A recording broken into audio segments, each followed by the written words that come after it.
Good evening, everyone. We'll declare the council briefing open, meeting of the 14th of June 2022, and start by acknowledging that we meet on the lands of the Whadjuk people of the Noongar Nation and pay respects to elders past and present. Apologies, we do have you on approved leave, Councillor Alexander, but it's lovely to see you here tonight. Great. Good to see you. So we'll cancel that, but we do have Councillor Loden as an apology for this evening, as well as Councillor Jonathan Hallett. So 2 apologies this evening. So we will then go straight to public question time and receiving of public statements. Welcome members of the gallery. I see someone's very enthusiastic to come forward. Please do. Yes, go ahead. We just ask if you say your name, the suburb in which you live, and the item that you're speaking to this evening. Alrighty. Hello, Mayor and everyone. My name is Adie Chapman of Maylands, and I'm speaking to item 7.4, the event funding for the Mount Lawley Street Art Tours. I am the founder and creative director of OHWA, and we have been running walking tours in the city of Perth since 2014. I grew up in Inglewood and spent a lot of my time in Mount Lawley throughout my life. So I have a very special connection to the place, and I'm very excited about the possibility of launching the Mount Lawley tours. Since submitting the grant application, I conducted tours for the recent No More Blank Walls Street Art Festival in the City of Stirling precinct of Mount Lawley, and I'm pleased to say they were a huge success. These tours were free and they were showcasing the murals being painted for the festival and included presentations from the artists. The tours were funded by the City of Stirling, and they are eager to continue the street art tours in an ongoing manner, as well as adding food and drink tours. And we believe that this is an amazing opportunity for the 2 councils to finally work together in a collaborative project. For the festival, we initially offered 4 tour sessions, and they sold out almost immediately due to our existing strong customer base and followers. And the City of Stirling wanted to provide more opportunities for their residents to be able to book onto the tours. So we added 2 more sessions for them to privately be able to book on. And I'm pleased to say that all 6 sessions did sell out, with 180 tour guests attending in total.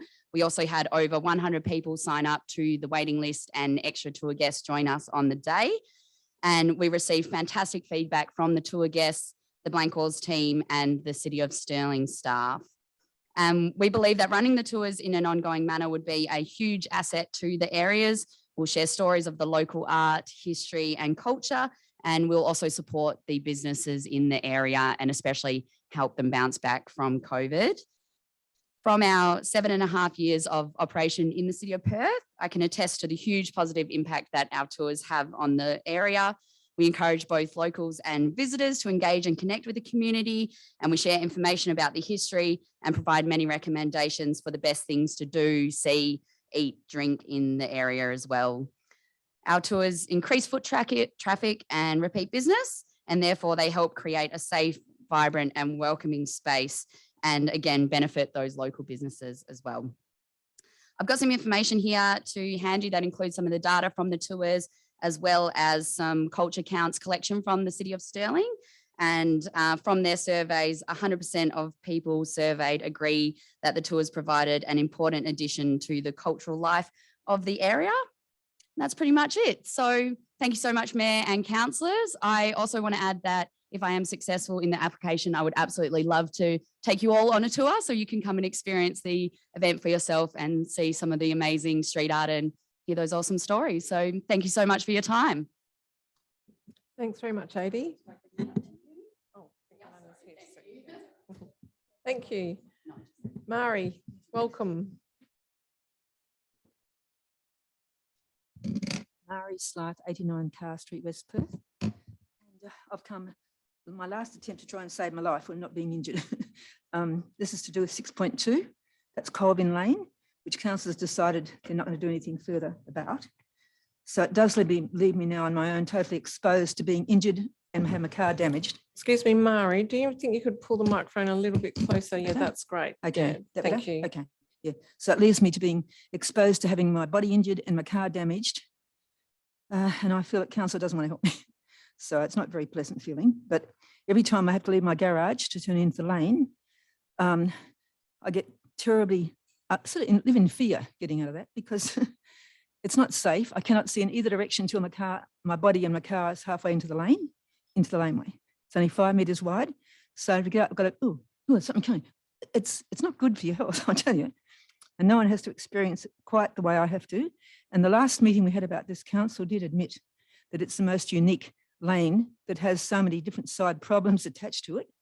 I just wish, and Main Roads have come back with a statement saying that they do not support enforceable speed limits in similar environments. Well, this is unique. It's not the similar environment. It's something totally different. And about 70 cars a day go up and down that lane, up and down, mainly at peak hour, but that doesn't matter. If I've got to go out, I've got to get out. And I just wish people would understand that I'm not asking a mountain.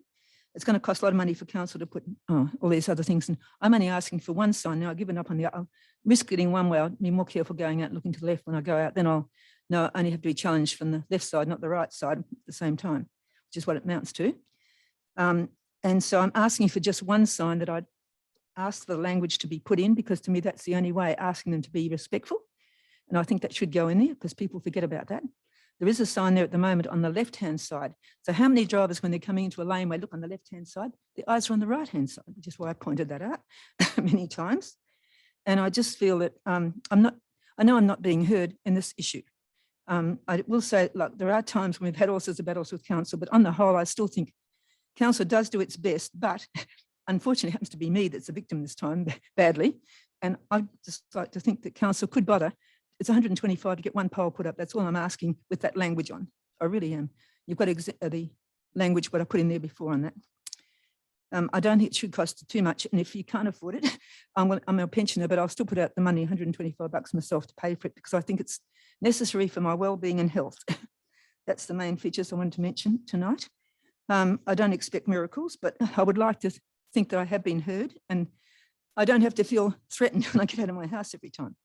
You know, it's not a good feeling. I do have a pacemaker. I'm not saying about that, but seriously, and actually, when I do think, I have done a lot of, over the years since I've been with Vincent Council, I have actually spent a lot of my own money when I started the precinct groups in the city of Vincent when it was first started, and putting flyers out to get the first couple of years, I paid for the flyers myself. We used to letterbox drop people in houses. That's probably why I get to know so many people in my community. And I'm worse than a councillor now. I can't get out my front gate. I don't know anything. I'm trying to go somewhere and you can't get out the gate. It's horrible. Seriously, it's as bad as that because I know too many people. I think that's just being a good neighbour. Everyone knows your name. But you've got to put up. So, Murray, can I just ask you a question? You're saying your preference is to have the one sign on the right-hand side as you enter the laneway. Yes. So you're not interested in the mirror? No, because you see, there's no way you can actually place a mirror that's going to help. Okay. That is the problem. All right. Well, look, that was someone suggested, but they didn't see the they couldn't see the situation. Why? So we'll be asking questions on this as the second item. So you'd be welcome to stay and hear how that goes. But it's good to get your clarity. So just the sign, not the mirror. And also, can I give you something that I've had for years? I did actually have a hand with our precinct groups all those years ago in saving Vincent Council from the city of Perth in 2007. I got a certificate from the mayor at that time, thanking me for my efforts in our group in getting that council saved. Yeah. So thank you, Murray. I'd like a little bit of support from the council. No, as you're one of our Christmas heroes last year as well for the work that you did on the character retention street. So we know you're a hard worker. And he said, use it. And I said, the CEO said, no, she can't do that. He said, yes, she just stops it. So I did a temporary mayor for a few minutes. Okay, that's awesome. Thank you, Mary. We'll come to that as item number 2 this evening. Okay. Did we have, I didn't see any emailed questions come through, but we'll just check with Wendy whether we had any submissions. We did.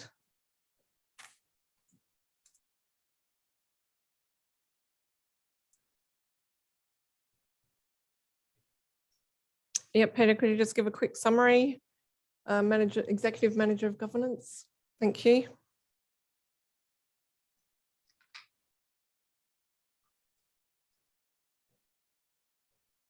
I can do that through you, Mayor Cole. First, there was a question from Dudley Meyer of Highgate in relation to item 5.6, from Tony Boyland of Perth in relation to item 5.3, and Gary Roberts of Leederville in relation to item 5.2. And those questions have been sent to councillors in writing.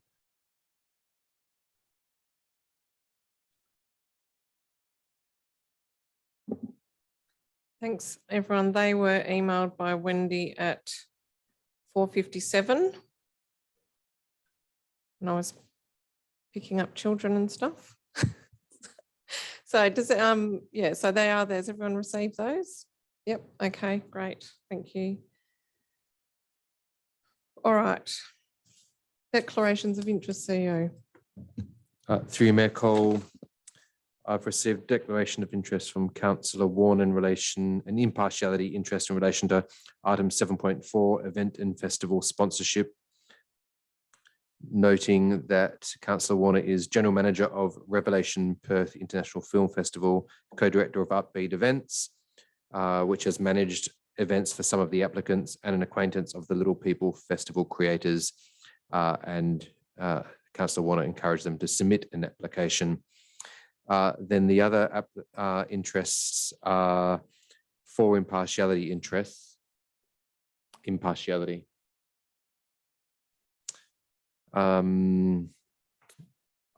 Yes, the first one would be financial, and the second one would be impartiality, and the third one would be an impartiality interest. So Wendy might just get you the form to re-sign that. So we'd ask you to leave the room for that item when it's discussed. The other items, Mayor Cole, are all impartiality interests in relation to the same item 7.4, all noting previous impartiality interests are declared in relation to Florida Athena Football Club from Councillor Castle, yourself, Mayor Cole, Councillor Loden, and myself. Councillor Castle noted that she purchased a ticket to the Florida Athena Adelaide United match and received an additional minor amount of hospitality below the threshold for declaration.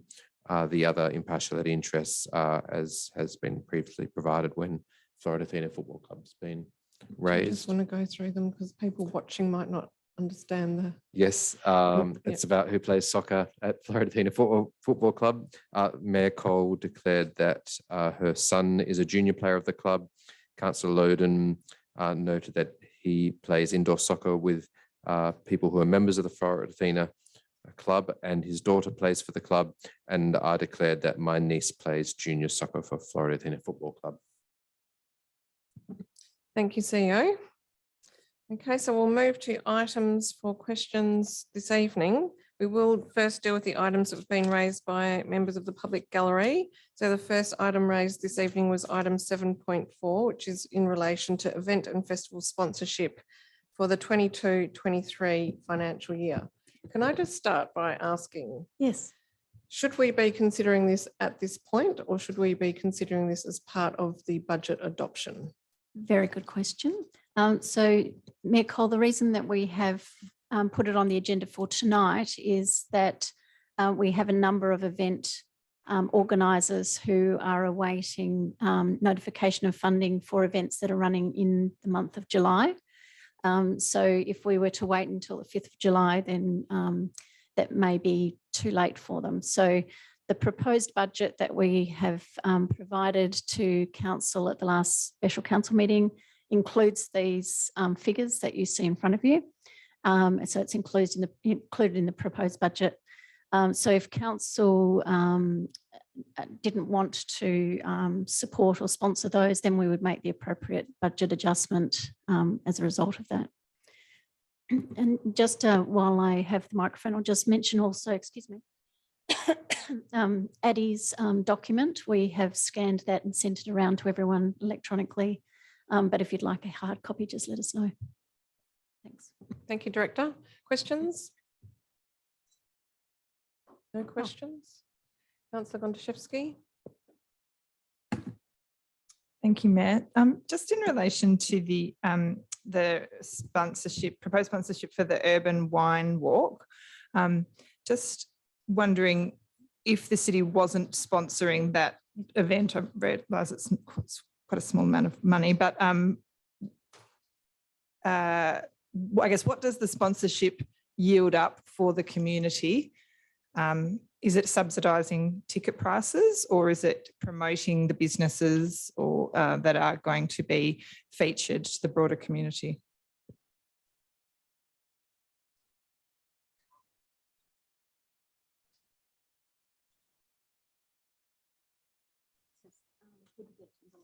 Page 8 of the individual item. Yeah, through you, Mayor Cole, I think the information that we've got there is that residents get a $10 voucher. So it's a subsidised walk. And it's not ticketed. Oh, it is ticketed. It does say in the summary of that application on page 8 of the individual item, talks about there being street art tours, which are free and suitable No, for that's all the ages. And then hey, food and WA one. Oh, I'm talking about the apologies. urban wine walk, which is basically where it's a self-guided walk with no additional commentary or tour or I guess storytelling about the local area or promotion of the local area. It's a bit different to a guided tour. sorry, Councillor Gontaszewski, you're talking about Neighbourhood Events Co. Apologies. That's correct. Yeah. Not going to be here So- next so week, but I perhaps, just thought I'd just ask also if the consideration in terms of how that would fit under our public health plan, and whether Yep. this would, how that would contribute or otherwise. Yeah. So Mayor Cole, just in the interest of timeliness, I'll take that question on notice and confirm the answer. Thank you. Councillors, Councillor Alexander. Mayor Cole, I support putting this off to, we have a budget discussion with regards to subsidies, because we're in rare times with fuel prices and interest rates and CPI and discussing rate rises. You know, I think anything that's not essential services, we certainly should be reserving to have discussions at budget time. Well, perhaps I could turn that into a question and ask the director which of the applications are time sensitive. In the microphone for me.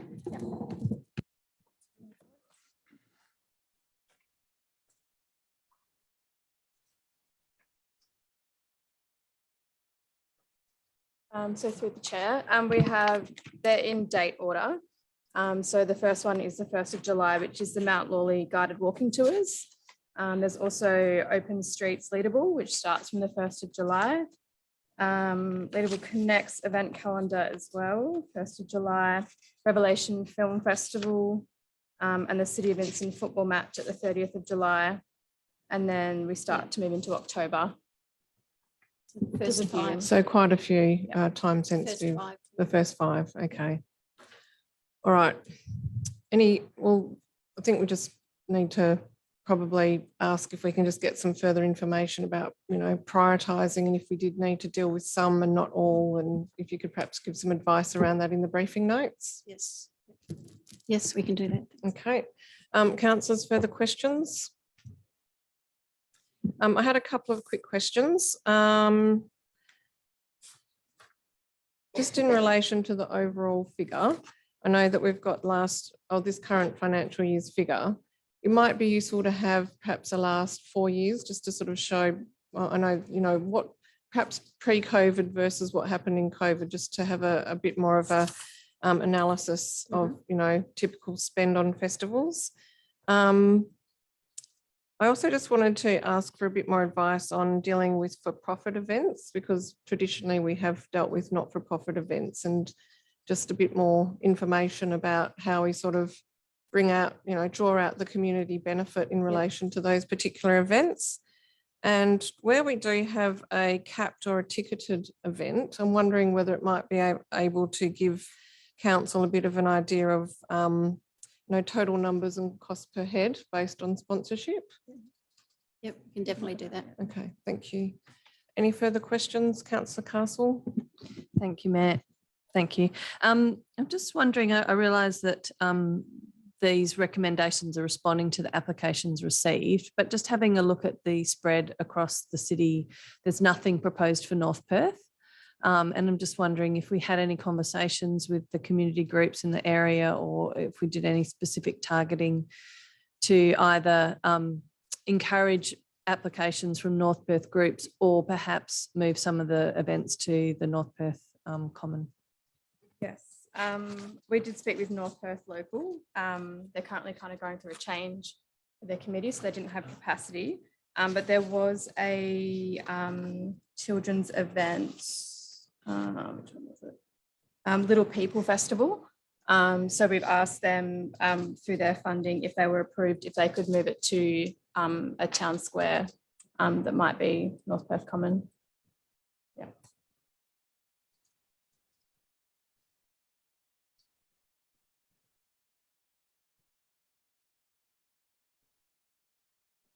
Were they open to doing that? We haven't spoken to them yet. Okay. Their suggestion was originally Braithwaite Park, but we've already got We've got something else going on yeah, at that there's time. something else there. Yeah, it might be worth, if they want to park, they could look at Woodville. Yeah. If they don't want to do it in North Perth Town Square, if they need more space. Okay. Can I just ask a follow-up question? The item that's listed for Braithwaite is the Vincent Wellbeing Festival, but that has $0 recommended for it. Will that event likely go ahead without our support, or is it contingent on that? Because that may, I agree that Woodville is probably a better option to spread events around the city, but just wondering if that one should be on the list. So that one was recommended no funding, just because it could be a larger commercial event, and we didn't view that it had that community benefit or impact. So yeah, I haven't spoken to anybody to suggest if they did or didn't get funding. So I wouldn't be aware of them running if they weren't receiving funding. Okay, perhaps then for the meeting, that table with showing the locations that possibly should come off that list, because it doesn't, if we're not recommending funding for that area, and then, we can get a sense of how many events are planned for each area.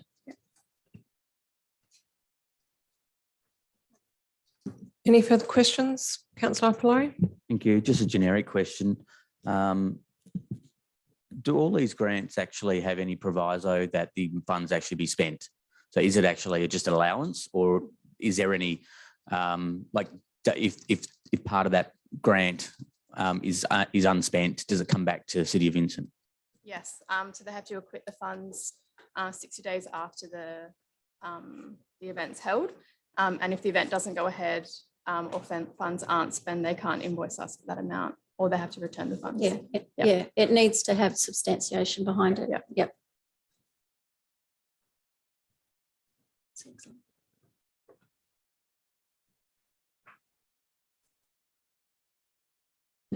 Just one other question. We've got 2 events for the football clubs. I thought previously we'd had a Vincent football event where both the clubs played against one another, but now we have 2. Just interested in your thoughts on having the 2 events as opposed to the one. And if there's any, I can see they're inviting people like the Mountain Hawthorn Cardinals along, and that would definitely mean local residents are going, but have they been able to show that the local residents are getting along to the waffle games when those events happen? Yeah. So one's East Perth Football Club has applied, and one's Subiaco. Yep. So I can find out if they have that, the knowledge, they know how many residents. Okay, thank you. Any further questions on events and sponsorship? Okay. Yes, Councillor Alexander. I noted in the presentation, talked about the walking tours being sold out. Was that a figure of speech, as in fully booked, as opposed to the tours charged for it all? Yep, I'll take that question. So through you, Mayor Cole, if I'm understanding you, are you referring to Addie's presentation earlier, Councillor? Yeah. So I don't know, Addie, maybe if you can answer that when you talk about it being It was fully booked, but they fully were booked. free, so they weren't sold necessarily, but they Okay. were free tours, but they were fully booked for sessions. So you had full capacity in your tours. Yeah.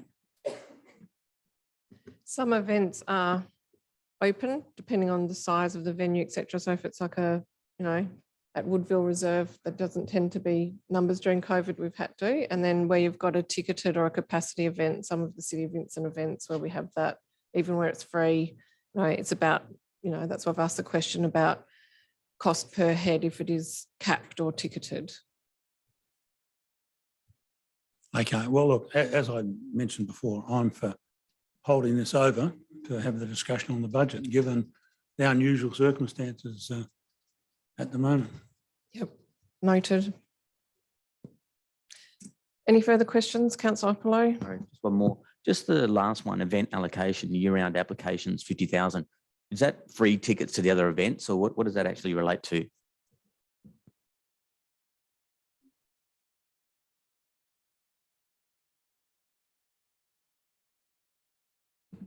Yeah, so that is a general provision. We often get requests through the year for a community group to have some sponsorship or to run something. So it might be a school group or a community group, and that's the provision that allows us to be able to respond to that during the year.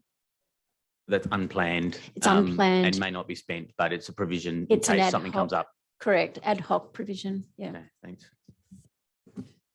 And just to add to that, not something we used to do until COVID happened, and we found that people were less sure about when they would hold events, gave a bit more flexibility. Okay, any further questions before we move on? All right, we'll go back to the beginning of the agenda for the items we haven't yet dealt with.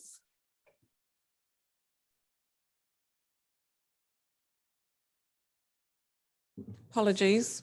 The next item is dealing with Colvin Lane, which is item 6.2. Any questions on this item?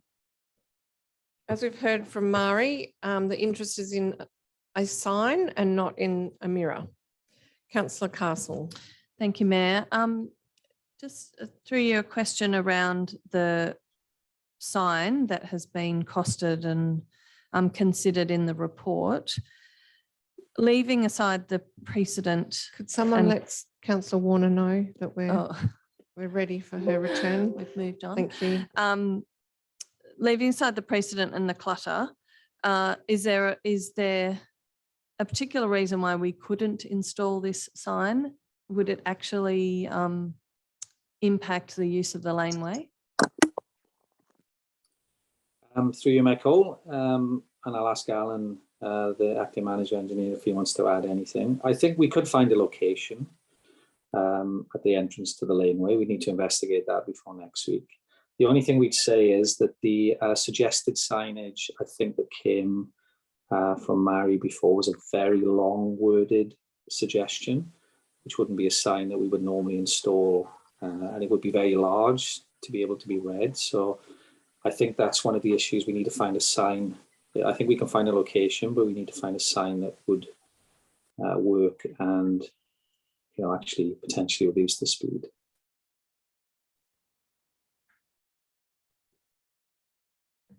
So, well, I guess, can I flag that for next week and request that in the briefing notes that a proposal be prepared of what sign could be installed in the lane and what wording would be appropriate. I understand that if we're looking for enforceable signs, it would only be 40 k's per hour, but is there another sign, might simply say slow down? But I just seek the advice of what we are able to install under main road guidelines and what might be effective. Yeah, through Michael, yeah, we can definitely do that in the next few days. We can we'll try and be pragmatic and see if we can find something that would work. So that's definitely something we can do. I see Alan has just turned his microphone on. Is there anything you wanted to add, Alan? Through Michael, sir, I think we could locate the signage, but it wouldn't be necessarily in the right of way, as it would reduce the width of the capacity of the right of way. If we were to install it, it would most likely be on the verge on the right-hand side as you enter off Strathconnor, placing it in front of another resident's property. But that would be the location we'd be looking at putting that. Thank you. I just flagged that and I'd be seeking to amend next week. So we're looking for a sign that can accommodate writing that's not regulatory road signage in the verge. Okay. Any further questions? Councillor Warner? Hi, sorry if I missed anything. It says that the repainting will be done on the road as it's required, or perhaps twice a year. When I did have a look at this, and it was some time ago, it was quite faded. Is that being looked at, and when is that expected to be repainted as a matter of course? I can answer that, ma'am, through Nicole. So the line marking requests generally come in through residents if they require it to be refreshed. The capacity to pick up these locations isn't always there, so we do rely on residents if they notice that it's faded. Once it comes through, we program it with the city's tenderer, and pending whether we can get it done within a week.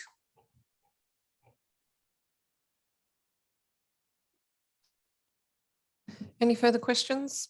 Councillor Wallace? Thanks, Michael. Through you, I just had a question on the enforceable speed limit text. It said to be considered by main roads, there was 2 conditions. It had to be a minimum of 5 metres of sealed carriageway and be dedicated and gazetted. The item says that the Colvin Lane doesn't meet either of these criteria, but by my estimations, it is 5 metres and sealed. Is that correct, or have I got that wrong? Again, sir, if you don't mind, through Nicole. So the right-of-way width itself is 5 metres from property boundary to property boundary, but the usable carriage width is only 4.2, the sealed section. The rest would be curbing and or unusable road width.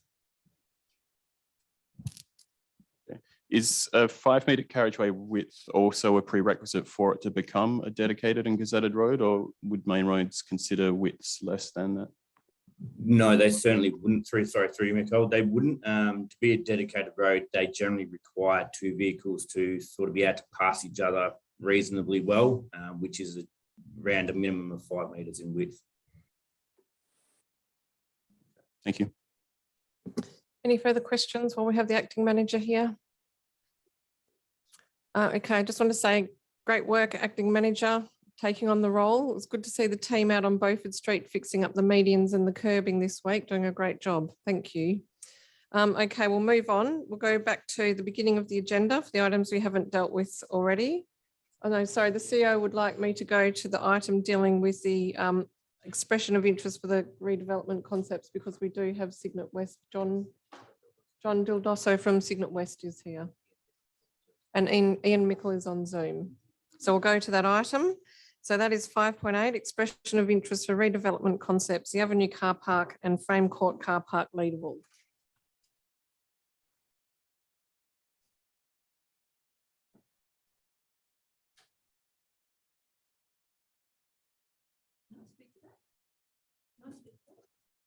Mari, you're wonderful, but we've closed public question time, so you'll have to come back next Tuesday and speak to it during the next public question time. Yeah, well, you can do that next week if you wish. Yep. Okay.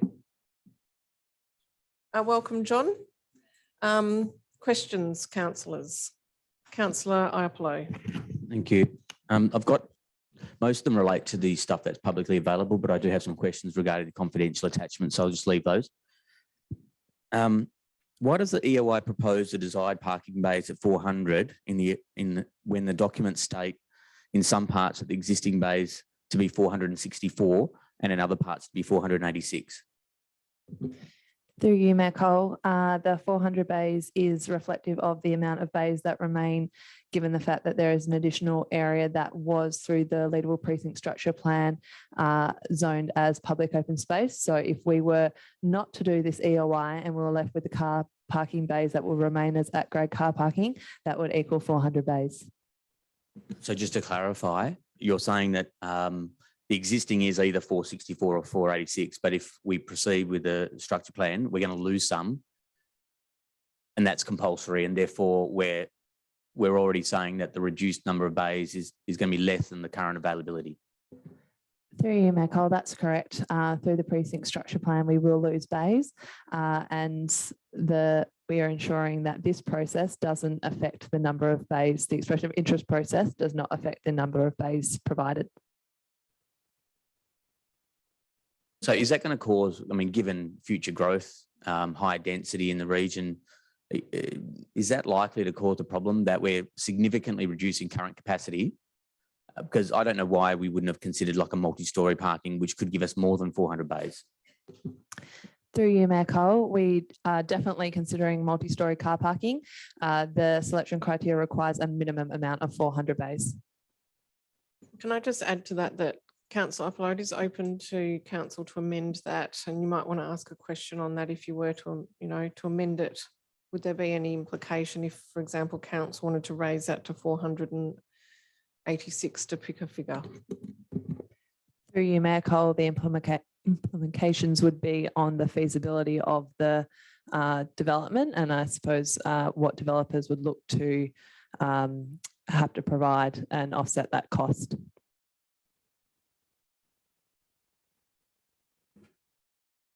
That's a good, I'll probably take you up on that, but I just want to clarify, if I didn't think the document said minimum. So my question is, can we check that? Because I read it as 400 verbatim.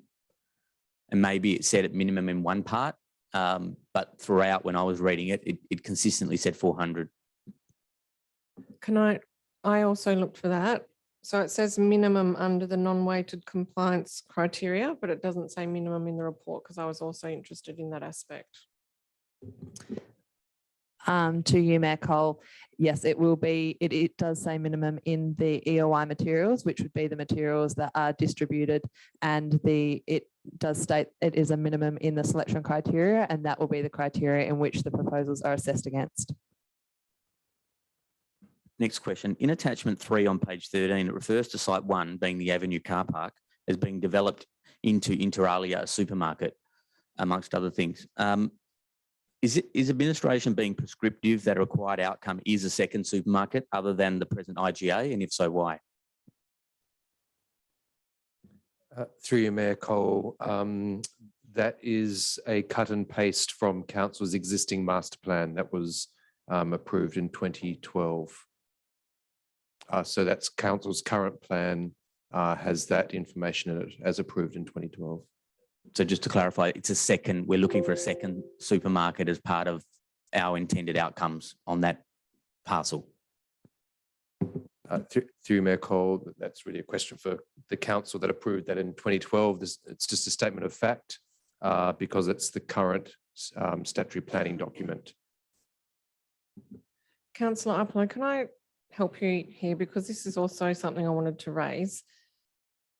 It talks about the Leederville precinct structure plan, and it also talks about the Leederville master plan. Given, I assume this is because the precinct plan is draft. Is this not confusing somewhat and in conflict? And have we reached out to the Department of Planning, Lands and Heritage to find out the time frame that we could expect on the approval of the precinct structure plan? And is there any risk associated with putting this EOI out before that precinct plan is endorsed by the WA Planning Commission? To you, Mayor Cole, we actually have a meeting with the department on Thursday. The communication has been that that process is imminent, but we have not had any more specifics on that. Given that we are going forward with stage 1 and we are looking at concepts, we believe that the timeline will work well in the fact that by the time we are through to stage 2 and are looking at more detailed proposals, we would be hoping that the precinct structure plan process was further along. If there was an amendment brought forward to remove reference to the Leederville master plan, what would the implications be? To you, Mayor Cole, then it would remove, I suppose, the context of what the vision of the site was when that plan was endorsed and what the current planning framework for the sites are as they stand now. But why would we go out with mentioning both? If we have one that is to replace an old master plan, why would we reference it in the EOI? To you, Mayor Cole, it is to provide the history and the current context of the sites as they are at the moment, we could look at framing that in that way so that it is clear that that is a history and a current context, and that the future context is hoped to be the draft Leederville precinct structure plan. Could that, well, Councillor Flow, does that help? No, it doesn't, because I don't have the historical context to some of this. My just question is that a desired outcome? We're saying that this EOI or proponents of this EOI must include like a supermarket on this land? Yeah, through you, Mayor Cole. So the answer to that is no. So that's not a prerequisite or a requirement. The master plan, the wording from the master plan has been included because that's the current, essentially that was the most recent adopted position of council on that site. And it just sets out the history of what the long-term kind of history of the sites are. So in 2012, council had a position that these car parks will be redeveloped. They mentioned a supermarket. The current plans that the city has don't specify what it should be redeveloped as specifically, what land use, and the EOI certainly doesn't require that outcome at all. My question then is simply, can administration please look at the wording of this? Because when I read it, that's what I was of the understanding from previous council meetings, exactly what you've said. But when I've read this, I've read it as an outcome, a desired outcome for Parcel 1 Avenue car park is a supermarket, amongst other things. Yeah, through you, Mayor Cole, we can clarify that. Through you, Mayor Cole, just in relation to your question about having both the current and recently adopted but still draft master plan. The previous master plan did include some built form guidelines, so it went into some detail about what type of built form in terms of a building envelope could be constructed on both those sites. But it's still current. It does provide some indication of potential building envelope under the previous planning.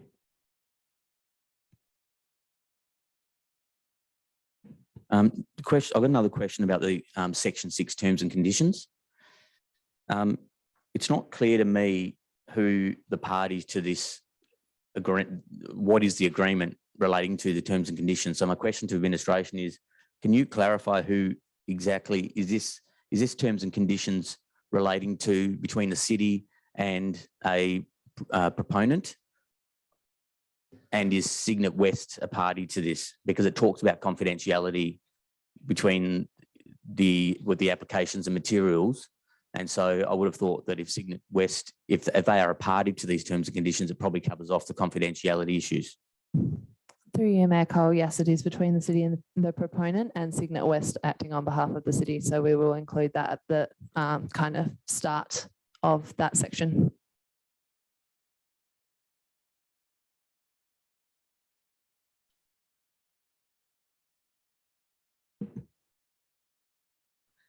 And it's not clear. My question is, do the terms and conditions have application to anyone receiving the EOI, or as Section 6.8 implies, only for anyone that actually files a submission? Through you, Mayor Cole, it relates to those submissions. So so that would be a problem, wouldn't it, for confidentiality? If someone's entering this process and receives information but doesn't do a submission, then they wouldn't be subject to the confidentiality provisions. Is that correct? Or do people not get any information unless they actually have already put in a submission? That doesn't make sense. Through you, Mayor Cole, that we would not be providing any confidential information to anyone unless they had provided a submission and therefore entered into these terms and conditions.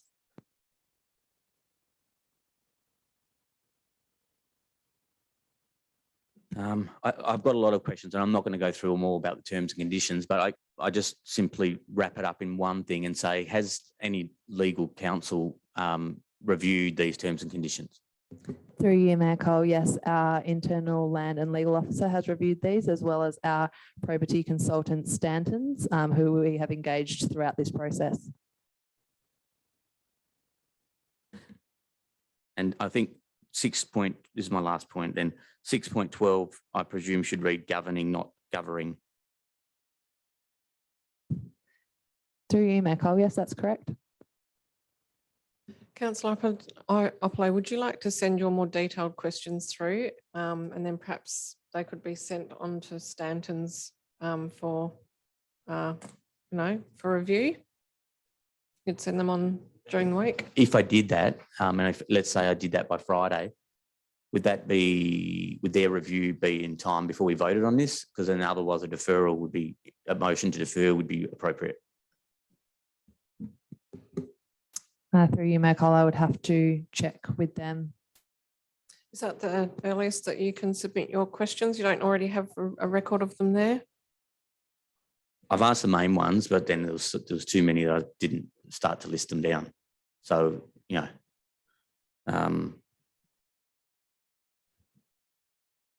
so when, I guess my question is, when would you need them by for it to be, if the intent is to take it to legal counsel for review, if we have to vote on this next Tuesday, and no one wants to do a deferral for awaiting legal advice, you just tell me when you would need it by. Through you, Mayor Cole, tomorrow would be the latest that we would need it by, in order for us to, adequately consider them and have everything ready for Tuesday. Yeah. I'll endeavour close the business tomorrow. Through you, Mayor Cole, just to clarify that Stanton's is not external legal, they're a probity advisor as opposed to legal counsel. Can they advise us on legal issues? Like, will they be held, if they get it wrong and there's a problem, would they be held accountable for the advice? Through Mayor Cole, so standards are advising us on the probity of the process. So they're experts in probity. It's like a paralegal function, but they're not the city's external lawyers. Can I just suggest, if you submit your questions, and administration can actually see the nature of the questions and then make a decision on which expert advice they need. Question, which doesn't relate to the terms and conditions. On table 1, it says, if the proponent is a legal entity, why would we have not asked for all director names, the ultimate parent entity name, and any additional directors and underlying shareholders for the purposes of identifying a conflict of interest with any proponent?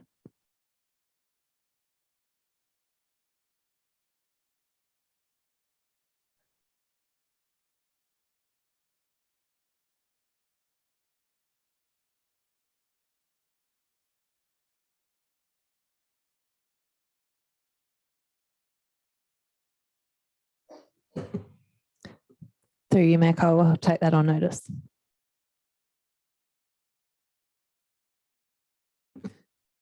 Councillors, questions? I might just pick up where I left off, if that's okay, just to run through a few things. In reading the document, and Tara, I know that you emailed this out, and I'd like to apologise. I didn't raise this at the time. Sometimes it's about prioritising your priorities. So apologies for that. But I just wanted to raise in relation to the section where it talks about, I've lost it now. So it talks about structure plan and other local planning policies, and it talks about the Leederville Master Plan was adopted in 2012 and currently guides development within the Leederville Town Centre. Are we not in a position to say that the draft precinct plan is seriously entertained? Through you, Mayor Cole, just the definition of seriously entertained essentially is that it's been adopted and approved by all bodies that require it to be. So the WAPC would need to approve it, and we would need to be waiting for it to be gazetted. Right. Yes. Okay. I guess I just wonder if there's any risk in going out with this by, under selection criteria, asking proponents to address both the draft Leederville precinct plan and the Leederville master plan, and if it would be cleaner and neater for this to go out once the draft precinct plan has been adopted, noting that that timeframe is outside the city's control. But perhaps we could press upon the department to, at the Thursday meeting, to give an indication of timeframe.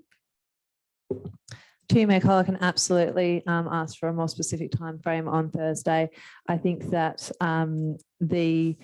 what the Leaderville Master Plan's intent was and does kind of align with the details of the precinct structure plan, the draft. So I don't see a risk in going out at this point with the draft because it provides so much detail in that precinct structure plan for respondents to address. Thanks, Manager. You did mention earlier that you might be prepared to look at the wording and tighten that up. So rather than having the documents sort of sequentially A and B, would it be perhaps worth considering removing the Leaderville Master Plan, sort of treating that separately in that historical context? To you, Mayor Cole, absolutely. I've made a note of that. Okay, thank you.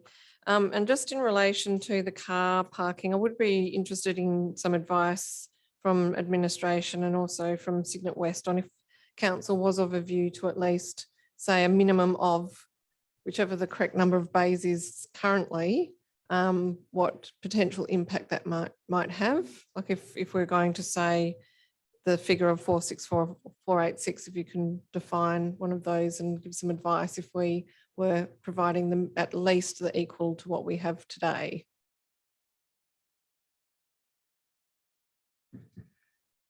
Thanks, Mayor. Look, in a nutshell, I think Tara was correct in that it would create an additional cost burden to the project from the developer's perspective, and that would affect the bid price or the offer they make for the land.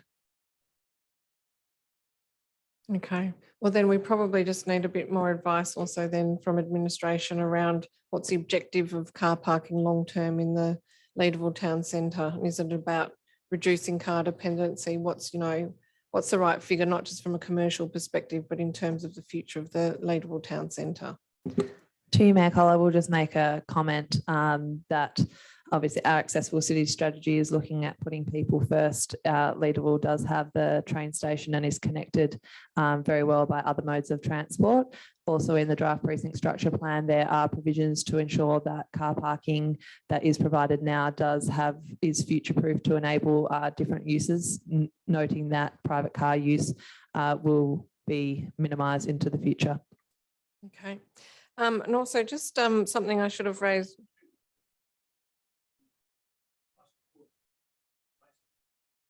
What you were saying was that you've got to put the city's interests first of what the city needs into the future, not necessarily the best price.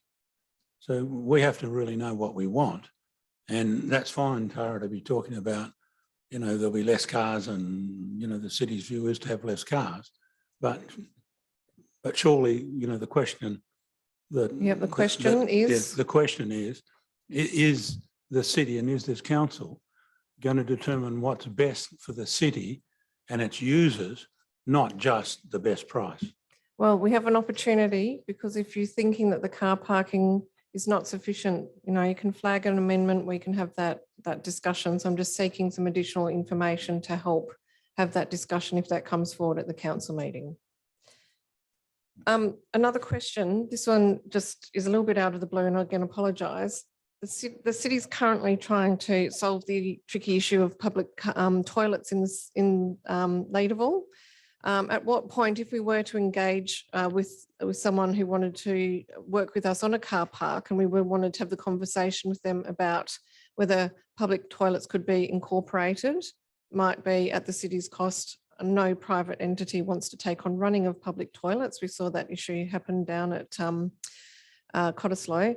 So the question is, if we wanted to have a discussion around public toilets at any point, would it have to feature in the EOI, or could that just be something that you could discuss with a proponent if there was an offering for a public car park?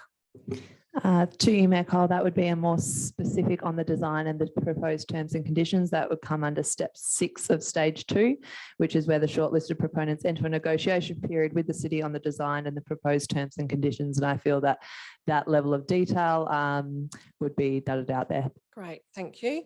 And just one last question. This might be a question for Signet. I was a little bit unsure about the 6-week time frame, given the level of detail that we're asking for from proponents. And I note that the recommendation is at least 42 days, but then it is sort of spelt out in the process as 42 days.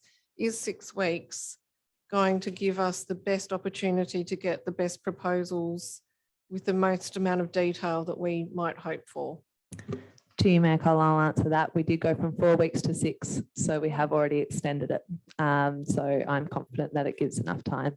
Okay, and is this a sort of a standard time frame based on your experience, John, that would be sufficient for people to do what they need to do? Yes, for this stage of the ROI, it should be plenty of time. It's when we get into stage 2, where we get into the more detailed design and the delivery, that potentially may need more time. Thank you, John. Thank you, Manager. If I may just chime in, that's quite correct. If you give them longer time, they will not start work until later. Right. 6 weeks is We plenty. need a tight deadline. Okay, Yeah. love it. Thanks, Ian. Okay, any other questions? Councillor Castle?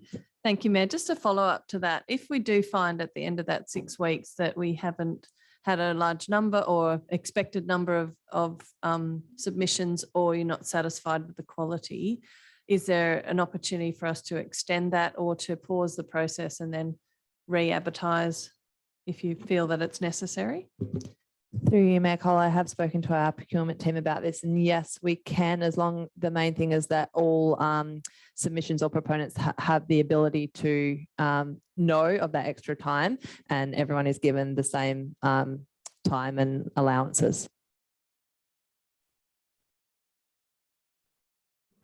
Councillors?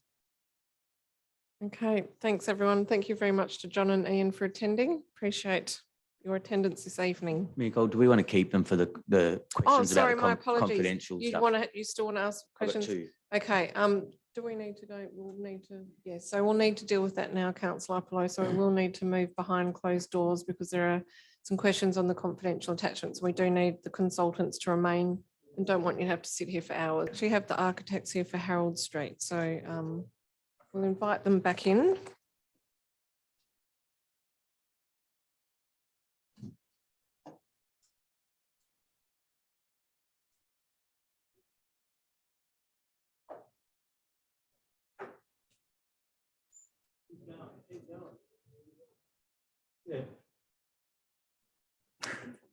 Thanks for your patience, as we just had a couple of questions on the confidential attachments. We're actually at item 5.1 now, which is the item I believe you're interested in, which is number 128A, Harold Street, Mount Lawley, proposed alterations and additions to a single home.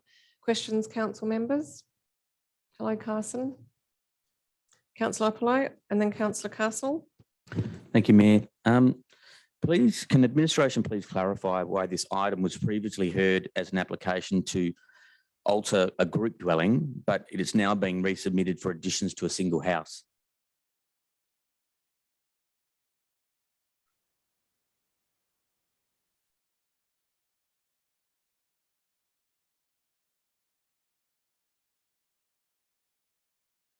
Was that not the Lake Street item? In terms of Harold Street, it is alterations and additions to a group dwelling development. Oh, it is. Oh, no, sorry. It has been corrected in this briefing report to alterations and additions to a single house. And it is a survey strata subdivision type with no common property. It's an administrative error last time. Okay, thank you. Correct. And my second and last question is, administration acknowledges in its brief that the objections received from this latest round of consultation reiterated previous concerns. So my question is, why is administration's recommendation to approve this unchanged when council deferred the issue to address setback and impact on building bulk on street and on the streetscape? Through you, Mayor Cole, we did re-advertise the amended plans. Ultimately, there were changes to the plans that were deferred by council at the April council meeting to the current plans. And that included the removal of the alfresco roof to the roof terrace, which sought to reduce impacts of building bulk to the adjoining properties, as well as alterations to the access into the pool, which removed the platform, which you would need to stand on to get into the pool. And that resulted in the removal or the reduction in privacy screens needed around the perimeter of the roof terrace, again, which sought to reduce impacts of building bulk. So in considering the submissions we received during community consultation, as well as assessing the remaining departures against the relevant design principles, administration was satisfied that the changes made to the plans further assisted in reducing impacts of building bulk, and also alleviated some impacts of overshadowing and potential visual privacy concerns to the adjoining properties. So just to clarify, what we're saying with administration's comment in the brief is that the new round of consultation still had the same issues raised as concerns, but you're saying it's a question of degree. So the changes improved and tried to remedy some of those concerns, but they are, and the administration is saying that they're happy with the improvements were made in those areas, but obviously the community is still saying, or some aspects of the community is still saying that they're not happy with it, that it hasn't addressed the issues to the degree. Is that what we're saying? That's correct. So yeah, the final plans before you have been re-advertised and the concerns raised by the community are based on those plans. Councillors, Councillor Castle. Thank you, Mayor. Just seeking some clarity. I'm not sure if I've understood it correctly and whether I can tell from the plans that were sent through this afternoon. So in this new proposal, the privacy screens have been reduced to a height of 1.6 metres from the terrace floor. And the lip of the pool is 1.4 metres above the terrace floor. Does this mean that in that section of the pool, the privacy screen is 0.2 metres above the height of the pool or the lip of the pool? And how does that, how is that assessed in relation to privacy, given that when you're in a pool, you're generally at the top and you might only have 20 centimetres of privacy to block out your view? Through you, Mayor Cole, that's correct. So the finished floor level of the pool itself is the same finished floor level of the terrace, which is 13.25 shown on the plans. But the lip of the pool does sit about 1.2 metres above that finished floor level. So through the amended plans that were submitted before us, the applicant removed the deck, which was at the top of the stairs to get into the pool, which removed the ability for people accessing the pool to stand on top of that deck when they're getting into the pool, which was causing some concerns regarding overlooking. Ultimately, with our assessment, we consider that that lip of the pool is too narrow for anyone to stand on, particularly for prolonged periods of time. So it doesn't raise the need for us to complete a cone of vision assessment if you were to stand on top on that lip of the pool. And we've based our assessment on that people within the pool would be on that 13.25 finished floor level. Okay, so if I understand correctly, then because the pool's only 1.4 metres high, anyone standing or in the pool in a position to look over is still only standing on the bottom of the pool and not able to get higher than that, for example, and actually require a higher privacy screen. That's correct. Okay. So the privacy screens would be 1.6 metres above the finished floor level of the pool. Mm-hmm. And the plans have also obscure glazed the window on the side of the pool as well. Okay, so it's a different level of screening at the pool section? Through your Mayor Cole, so the window that faces the right of way, which is at the edge of the pool, is actually underwater, but the plans have obscure glazed that window also. Okay. All right, thank you. And just a question, I'm not sure if it would apply, but the removal of the roof terrace, will that have any impact on noise mitigation? Through you, Mayor Cole. Removal of the roof. Through you, Mayor Cole, ultimately the removal of the roof, not too sure if it would impact noise too much. Any noise generated from that roof terrace would be required to comply with the assigned levels of the noise regulations in any case. But we can certainly get some information from environmental health officers regarding noise impacts when there's a roof or not. But I will just clarify that the impact of noise from those outdoor living areas isn't a relevant consideration when considering the reduced setbacks in this instance. Okay, thank you. Councillor Wallace. Thank you, Mayor Cole, through you. Just about the privacy screen heights as well. So it's the height is consistent across the whole proposed changes, I think, at 1.6 above the finished floor level of the terrace, which is noted here on drawing A201 as 13.25. We're looking at the pool though, the base of the pool appears to be about 200 mil above that level, so about 13.45, but there's no corresponding increase in screen height there.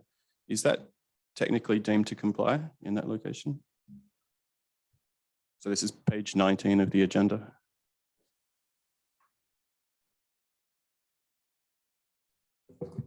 Through you, Mayor Cole, we'll take that on notice and confirm that in the briefing notes. And if there is a need for the privacy screen to be increased, we can include that. Cool, thank you. Councillors. I'm sorry if this is a silly question, but I'm trying to work out, because the main issue was the setback on the southeast side. Is it now 1.1 plus the 0.3 planter, making it 1.4 metre setback? To you, Mayor Cole, it technically is still taken to the edge of the screen as the minimum setback proposed, which is the 1.1.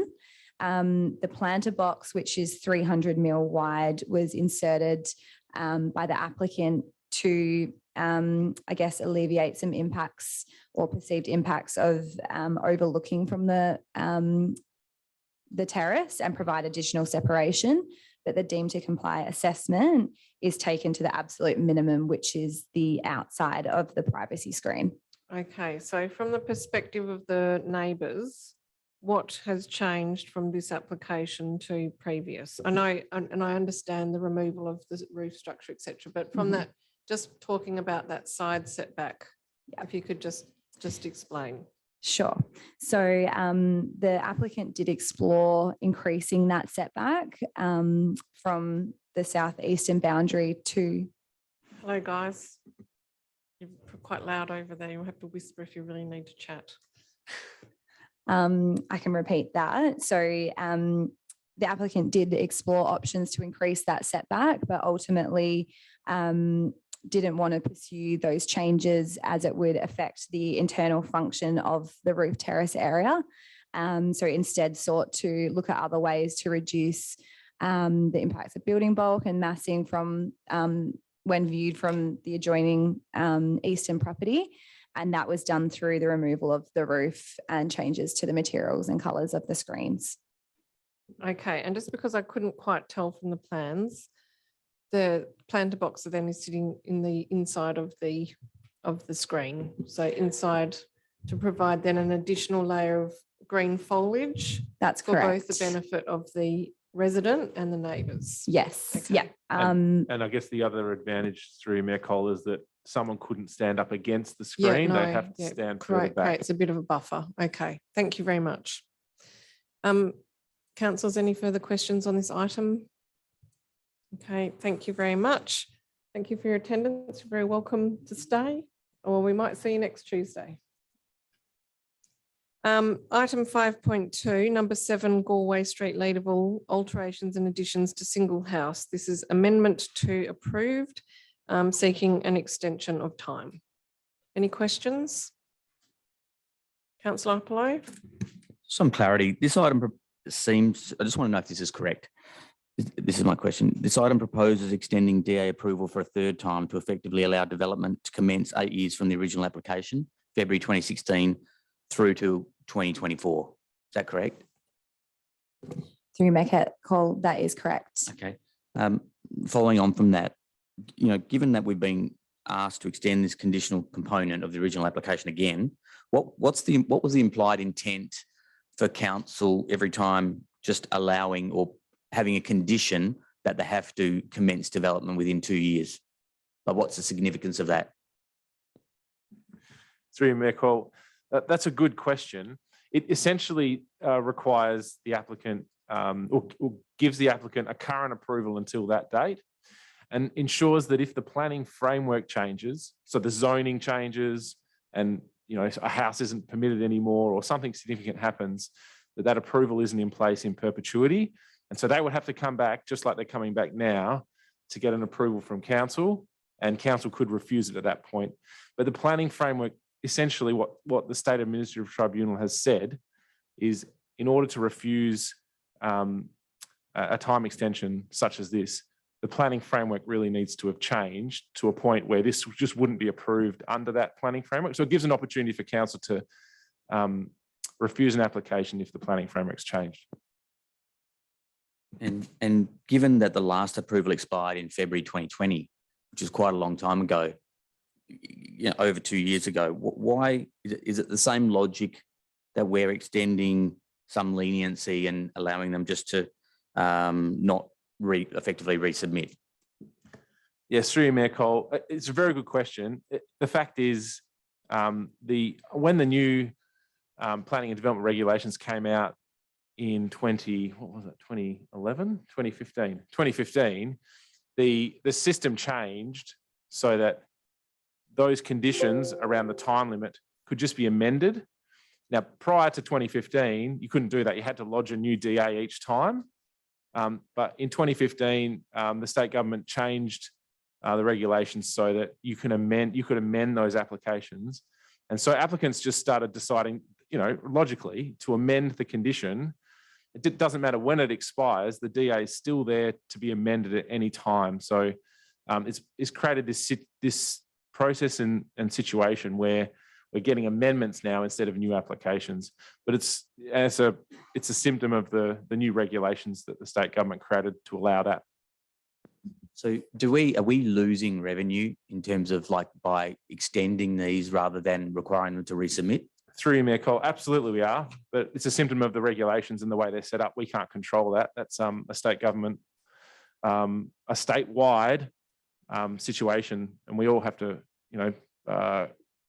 implement our planning scheme in accordance with the regulations, and they allow these amendments to occur now instead of new applications. So why is it coming to council then if it's part of the regulations that we can't, why are we considering it if this is the permissibility to do this is via regulation? Through you, Mayor Cole, those regulations were put in place to apply to all local planning schemes. So it's become, through that regulation, it's become the City of Vincent's local planning scheme and every other local government's local planning scheme too. So they're the deemed provisions that apply statewide to all schemes, and they essentially became our planning scheme that we need to apply. And our planning scheme requires council approval for this? Yeah, so the deemed provisions, and our planning scheme as a result requires approval for this, that's right. Okay, last question. And this relates to the significance, whether this has significance on neighbours to allow someone to put something in and not develop for 8 years.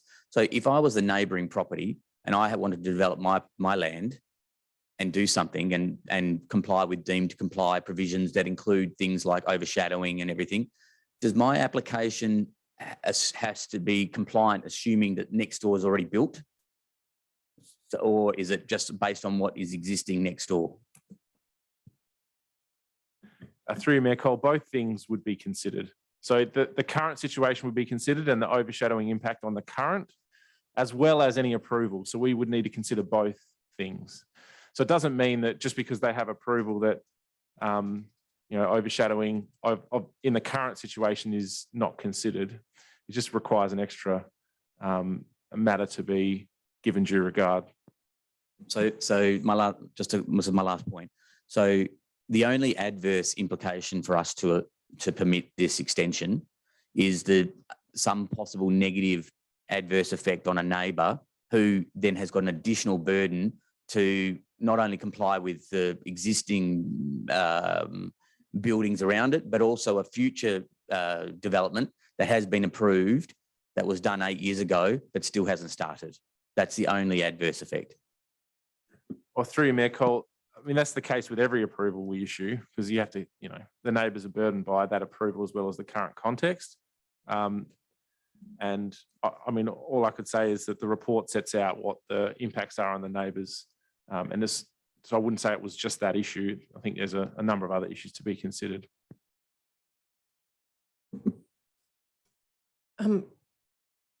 Coordinator, I'm asking you the question. I just noted that there was one of the questions that came in this evening from, or this afternoon from a community member. It's more of a compliance issue. It's around the site levels. So can I leave that with you to please explore with the compliance team and to liaise directly with Mr. Roberts on that? Yes, through you, Mayor Cole. I'll answer that. We'll look into that further, because there's, I think, some additional information has been raised in that in those questions that came through today. So we'll investigate those further, and we'll liaise with the neighbour as well as the applicant on that issue. Thank you. Or compliance will. Thank you. Any other questions on this item? Okay. Moving then to item 5.3, which is number 242 Lake Street, Perth, proposed alterations and additions to a single house and shop. Questions on this item? Councillor Apollo. Why is administration recommending council approve this TA subject to revised plans being drafted, which shall not result in any greater non-compliance with deemed to comply provisions, rather than just requiring these plans to be completed and then present to council? And I guess the crux of that question is, could determination of greater non-compliance with deemed to comply standards be considered subjective? That requires council discretion anyway, and therefore is beyond administration's delegated authority. Through you, Mayor Cole, the deemed to comply provisions aren't subjective. They're black and white numbers. So our view of it is that the setback requirement is, say, 5 metres.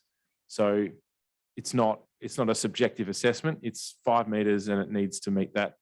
So that's why the deemed to comply requirements or standards have been referenced, as opposed to a design principle assessment, which is certainly subjective and requires discretion. So we've specifically tried to tie it to the deemed to comply standards, which are black and white. And so you're trying to get approval now. So provided that things don't get worse, it's going to be approved. Through Mayor Cole, that's correct. So the applicant hasn't provided us with a set of plans that we think are appropriate. So we're recommending a condition be imposed to achieve that outcome. We think it's quite simple and straightforward and can be conditioned, as opposed to needing to be done right now. So, and we've got time constraints we need to work to as well, the statutory timeframes of 90 days that we need to achieve. So sometimes we have to balance that up, and on that basis, we've recommended the condition.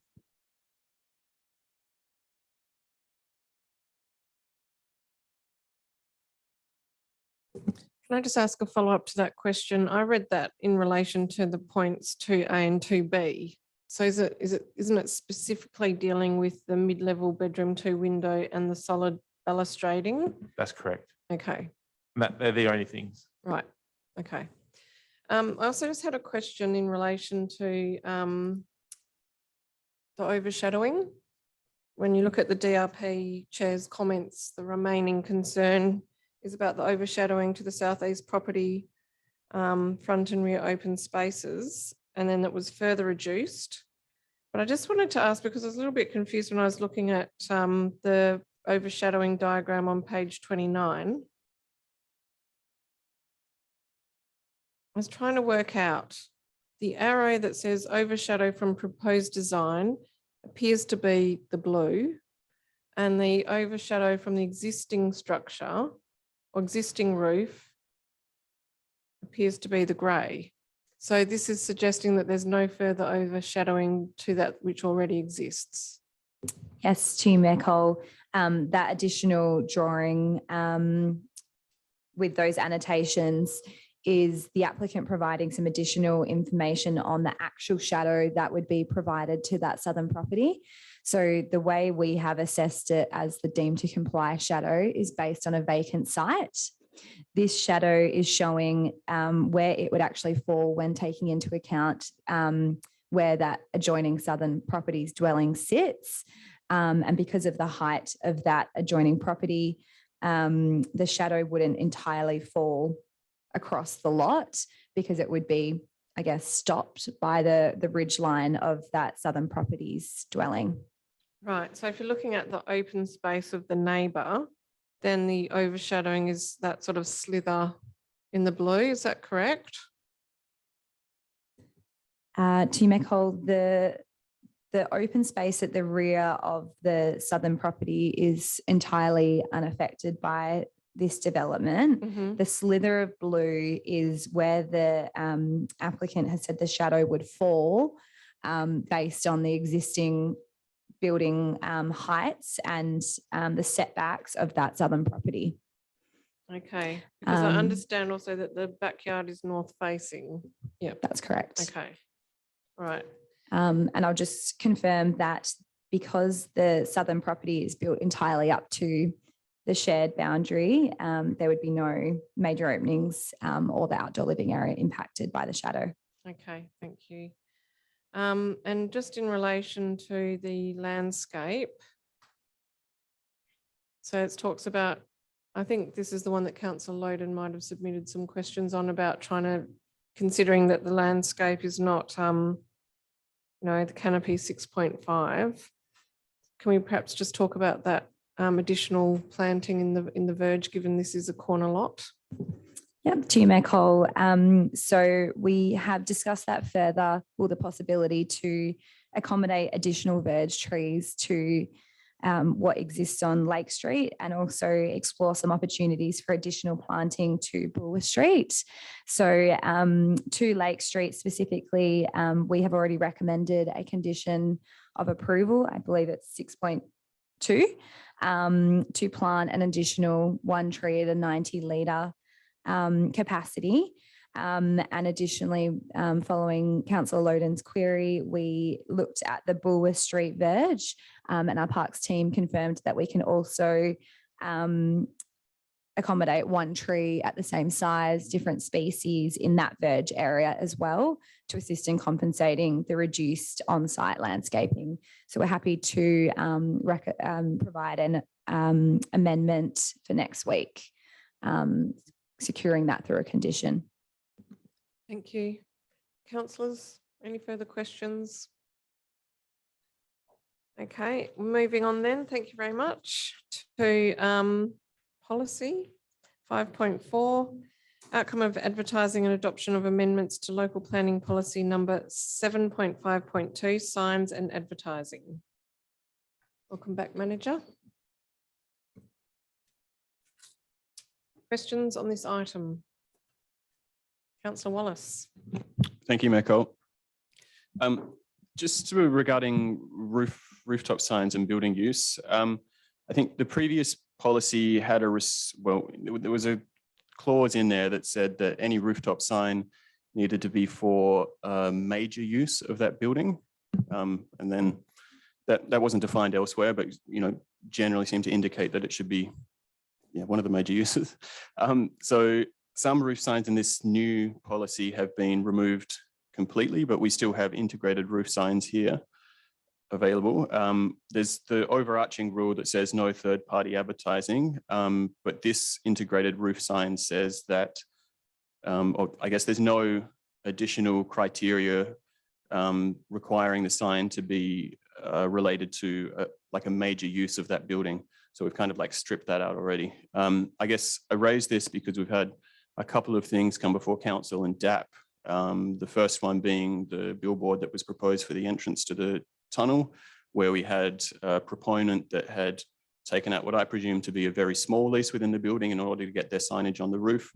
And then we've had a recent one at DAP where a rooftop sign has been proposed advertising a business that occupied about half of one floor of an 8-story building. I won't share my personal views on whether that's third-party advertising or not, but my question is, should we have further restrictions on when a roof sign can be implemented based on building use? Through you, Mayor Cole, my understanding was that above roof sign, which is a sign that protrudes above the building line, or forms part of a projection above the roof, is prohibited under the policy under point 3. So 10.7 roof signs permits integrated roof signs, which are just basically on the face of the building. So I guess a lot of the buildings in the city, for example, they'd be considered integrated roof signs, even though they're, observable for many kilometres around. Through you, Mayor Cole, I think many of the examples that you have mentioned relate to 7.1, where advertising signs can only relate to the services and products available on that site in which the advertising sign is located. Yeah, I guess my question is whether admin considered having a restriction on the rooftop signs that are permitted are quite large, 8 metres, 10 metres. But in instance, this most recent DAP one, I would say that, naming rights to a building have been negotiated, potentially sold. For a business that only occupies a very small amount of that building. So I guess the sign that's being proposed is like far outstrips the use. The signage is not particularly indicative of the use of that whole building. Through you, Mayor Cole, I suppose the intent was to have that as a general provision to relate to all signs, but when you're talking about the integrated roof sign specifically, that is the provision that we've provided is to have the maximum sign area in relation to the height of the roof, to have that scale and size to be relevant. But I do take your note that we are not specific on if they are not tenanted the entire building. I guess I might get my thoughts more in order and flag a potential amendment to include some kind of requirement for a percentage of building use to permit a rooftop sign of that size. Thank you. There's always a loophole. Councillors, questions? Councillor Castle. Thank you, Mayor. I have a question around the definition of sign and how easy that will be to interpret when it comes to the limitations on numbers of signs. So we're proposing a cap of 4 signs, and for some establishments only 1. Does the definition include movable signing such as A-frames that can be placed on the footpath? I'm just interested in whether the definition that's included at 1.1 gives you enough certainty to determine how many separate signs there are, which signs are to be included, and what will be breaching the cap. Through you, Mayor Cole, yes, we are confident on that, and the A-frame sign is included, and that's included more specifically under 10.2 on the portable sign. And where we have gotten the amount of 4 per tenancy and those types of provisions was around a audit that was done by administration of the current signage around our town centres and what we thought was suitable based on different tenancies and their size and scale. But we are confident that that definition captures all the different types of signs we currently have, and we'll have to look at changing if something changes in the environment of signs. So in terms of an establishment, a bar, that is a large establishment, which we have a few of in the city, they're permitted to only have 1 sign. Is there a size limit on, I mean, how are we enforcing that at a place like the Paddo or the Elford that have fairly large street frontages? And does this requirement preclude any use of any other portable signage or any chalkboards or anything else other than the name on the wall? Yes, through you, Mayor Cole, the portable sign has the maximum dimensions of 1.2 square metres. But in regards to the full amount of signs, most tenancies are limited to actually 4 per tenancy. Their larger tenancies are permitted to have larger and more additional signs, and I guess the location of those signs are restricted based on like our window sign coverage being reduced from 50% to 30%. So I think we've been more specific about the types of signs, the size of which they can be, as well as the number, so that we are getting those, I suppose, those sign types that we're after, and minimising those, such as those window signs, I guess, is an example. Okay, but so in relation to the smoke shops and bars, their limitation is for 1 sign, but the size will be relative to the size of the establishment. Is that correct? Councillor Castle, I was actually looking for that provision in the policy, and because it was referenced in the report, but I couldn't see it in the policy. Can you see where that is? No, that's why I'm trying to That's why I was clarify actually wondering, how, I have a yeah. question to ask, is it actually in the policy? Because I couldn't find it.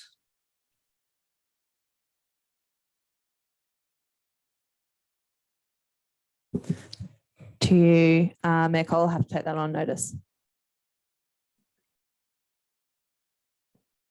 Have you finished, Councillor Castle? I just got to pick up on that because it does mention in the report that there'll be a limit of 1 sign for bars. And I was like, well, bars is, what exactly is the land use we're talking about here? Because we've got small bars, we've got taverns, we've got liquor, we've got liquor shops. It's pretty big. And I would really like to understand this better.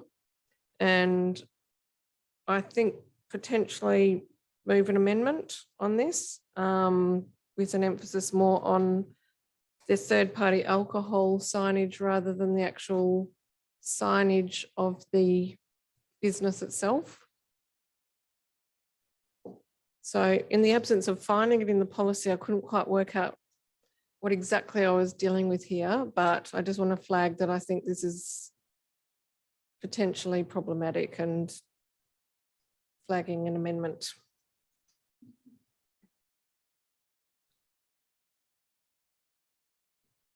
Noted. Noted. Great.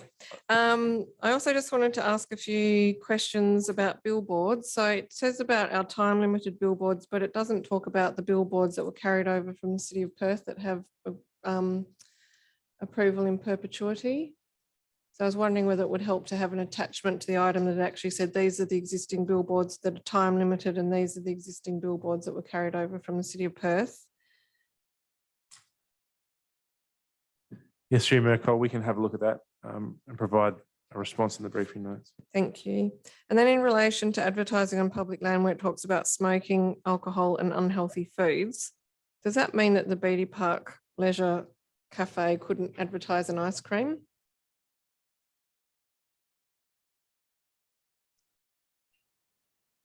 Bringing in the CEO on this one. Through Mayor Cole, that exact question has been asked, and we'll provide you with the answer in the briefing notes. But that exact question was asked by the CEO. So yeah, I just want to also flag that because I think that's problematic.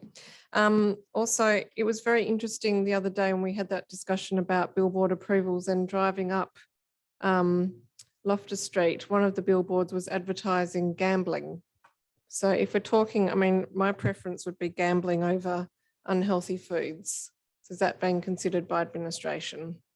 through Mayor Cole, we haven't included gambling or considered gambling as part of this. We've been focused on our public health plan and the priority around healthy eating, smoking, etc. Yeah, well, gambling and mental health is still a health. Yeah, anyway, Absolutely. Just absolutely. raising that for potential consideration. And I'm just assuming also that this is not going to be retrospective and that this will be for future applications. Is that assumption correct?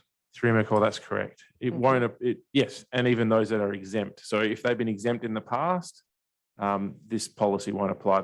exemption Yeah, that occurred but previously. for all aspects, like for example, the 70% permeable, etc. Yes, that's correct. Okay. It's not Right. retrospective. Okay, good. Okay, thank you. Any other questions, Councillor Apollo? I just want to clarify that this policy only relates to exterior signs, not interior signs.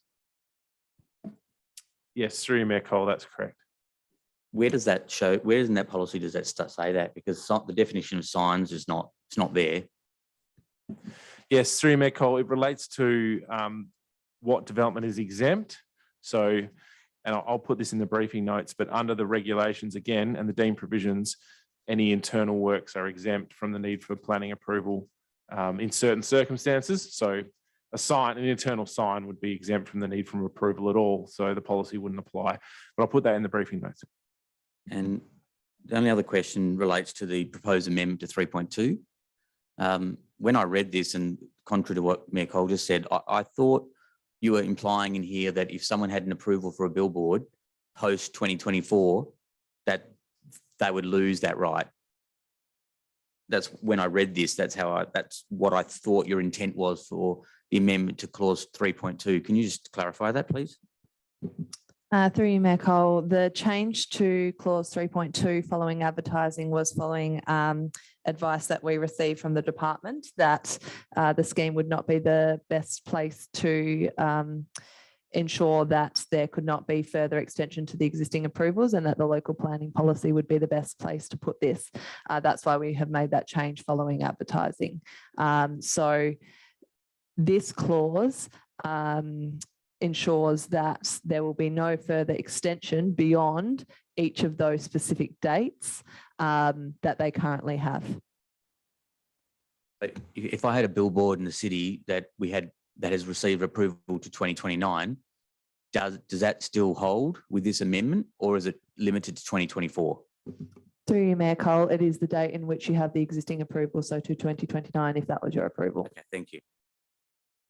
Councillor Apollo, what I was also referring to though is when the City of Vincent was came into being, was separated from the City of Perth, there were a number of billboards, a small number that were in place at the time in the City of Perth, and that there are a small number of billboards in Vincent that do have permanent approval. And through you, Mayor Cole, I just might add that a number of those didn't require approval, so they don't have an approval. But because they were exempt at the time they were put in place, again, the policy can't be applied retrospectively. So yeah. But also, if the planning approval exists until 2029, a local planning policy can't prevent that approval from continuing in any case. That's correct. Yeah. Okay. Any other questions? Right. Moving on. Item 5.5, outcome of advertising adoption of amendments to local planning policy number 7.5.3, education and care services. Any questions on childcare? Yes. Yeah, thank you, Mayor. Just one question. Does the implementation of this amendment expose the city to undertake remedial works as a landlord for its buildings leased as a childcare or family day care facility because the new or amended provisions render aspects of the building no longer in compliance? Through you, Mayor Cole, it probably goes to the conversation we're having earlier in that the provisions can't apply retrospectively. So the existing approval and the existence of that, the policy can't come in and change the rules that applied at the time. So those rules that applied when it was approved and built are the ones that apply. And so what would happen with a lease extension? So a current lease expires, and if there's a renewal of that lease, does that then create an issue? Through you, Mayor Cole, no. So the land tenure arrangements are completely separate. It's about the building that has been constructed and approved as existing, and the operator, and the operations being consistent with that approval. So as long as the new lease was consistent with the, not changing the building, and they're operating in accordance with that previous approval, there are no issues and they don't need to comply with the new requirements of the policy. So basically this policy is only good for new facilities being built or seeking approval now? Through Mayor Cole, that's correct, or changes to buildings. Yeah, so a change to a building to, or an operation. Yeah, so if they're seeking an amendment to their existing planning approval. It's restricted to the alteration solely. That's correct. Okay, thank you. Councillors? Okay. Councillor Gontaszewski, oh no, sorry. Moving on to item 5.6, outcomes of advertising vibrant public spaces policy.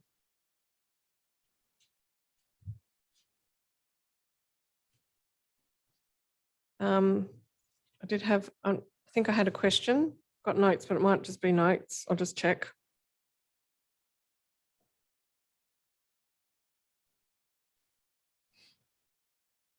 Post consultation, given that there was some good feedback on eatlets versus parklets, has there been a change in the fee? I think the $500 per annum is new. Is that correct? I'm not sure, I can't remember. Yes, through you, Mayor Cole. The fees have been changed so that the eatlet fees are now more than the parklet fees, and there is the annual renewal fee of the eatlet where there is not an annual renewal fee of the parklet, and that is reflective of the community consultation regarding the parklets and the eatlets, and that specific question that was asked around the fees that should be on the different types of different public space types. Thank you.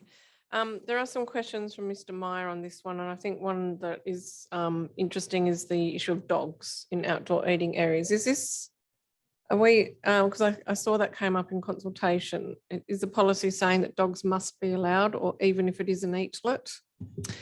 Through you, Mayor Cole, yes, that's correct. Dogs must be permitted, and this aligns with our local law. So we're essentially just clarifying or promoting what our local law already permits, that it's not an offence to allow dogs in an outdoor eating area. Thank you. I think that was all from me. Any further questions on this item? It's 121 pages. We just about need an all-day seminar if the council's really going to get its head around this. I mean, it's an amazing amount of information in there. We have had a bit of a process on this one. It's come to a workshop. It's been out for advertising. So this is actually the second time it's come to council, plus we've had a workshop. Some things are long. It's kind of, you know, we get long agendas. That's part of what happens when you're a council member. Do you get good at skim reading? And when you've had an item come to council a number of times, it's really about looking at what are the changes. Would be good to get 2 or 3 consolidated pages and then be able to read the rest. That is the intention of the report, but CEO, do you want to make any comment? Just a couple of comments to you, Mayor Cole.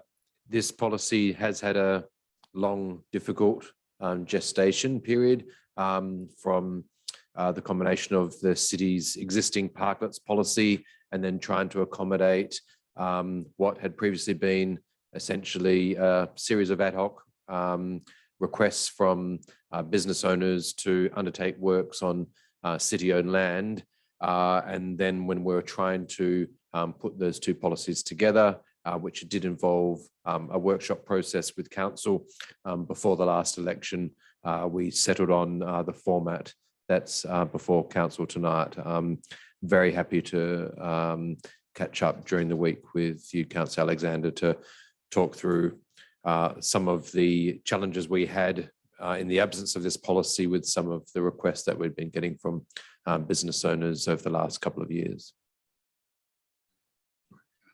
And I guess, look, the initial report is 5 pages. So that's intended to be the summary. And then they've got the detailed consultation, which I found very interesting, particularly when we went looking for eatlets versus parklets. Some great feedback. And then there's the document. So the report is always intended to be a bit of a summary. But we have had a bit of a, you know, chat about key issues. And I think that's probably still not quite weaved into it quite yet.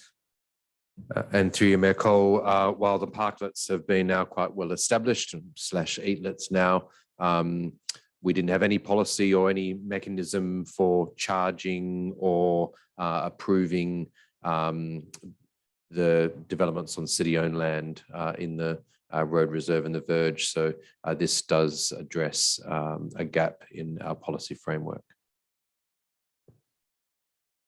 Any further questions? Okay. Item 5.7, Small Business Friendly Approvals Program Final Report. Can I just ask on this one? This is great, by the way. It does talk about this being the final report to council, but SBDC does get regular updates. Is there any opportunity for council to sort of keep across how this is going?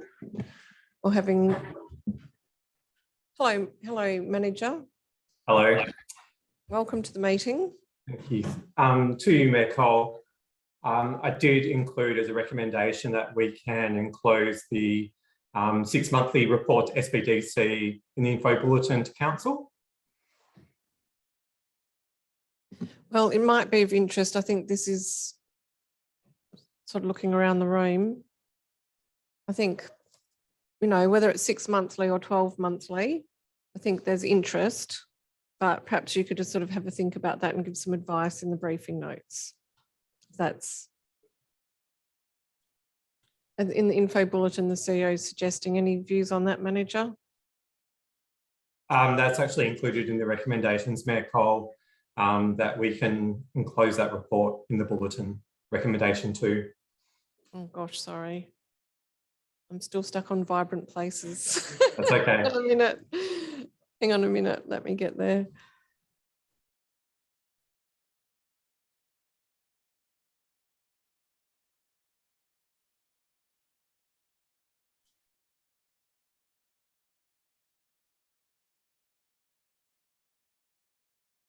Oh, so fantastic. Thank you.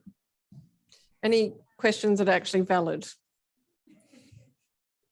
Councillor Wallace. A small one. Sorry, I got to agree with Mayor Cole. It's a fantastic piece of work. My question was around Reform Action 1.2. It's relatively minor. It says we're going to invest a high amount of effort to create a series of audio-visual tools to help small business. I thought it was potentially duplicative of a few of the other tools like the roadmaps and flowcharts and things like that we were doing, and potentially less impactful than the other items that have been flagged as high effort. Are you able to provide any extra context around why that item is proposed? Yeah. Through you, Mayor Cole, what we've found is some of the regulatory environment that small businesses has to deal with is quite complex, and it's quite difficult to portray the message in written form only. So that reform does not apply to every single message we have for small businesses. It applies to some of our more complex messages, for example, around occupancy permits in the Building Act. So it just enables us to have a different avenue for, say, 5 or 6 more complex messages where we have common issues with small businesses. Okay, thank you. Councillors, anything further? Good work, Manager. Thank you. Okay, next item. Well, that concludes our strategy and development items for the evening. Don't go just yet, because you know you might get a question under financial statements or something. So stick around. Moving then to infrastructure and environment, we've dealt with Colvin Lane, so that leaves 6.1 tender recommendation for RFT IE 146 of 2021, provision of small maintenance services. Questions on the tender document? No questions?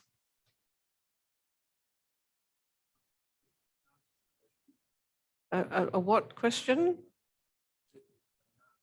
Oh, well, we don't need narky questions. We need deep diving questions. So bring it forward in a less narky way. Yeah. Devco in the last minutes won the Menzies project because they had the highest quality materials and the lowest price. So I did wonder how you could win having the highest quality materials and lowest price. And at another certain venue near me, they're doing the facility for 14K, and out of the other 5 proponents, the next cheapest was 80,000. So Just have to, some of that, we just have some of that information was on the confidential attachment. So just maybe don't mention the figures, but I know what you're saying. sorry, anyway, it just those three things. Yeah. There was a couple of remarkable things in two of them. Yeah, no, that's a good question. And perhaps at this juncture, we could ask, I'm not sure, this has actually been a discussion at Audit Committee about the extent of work provided to DevCo and the way in which that was captured in our financial reporting. Who would be best placed to take that question? Through you, Michael, I can try and answer some of that question if I can understand it properly.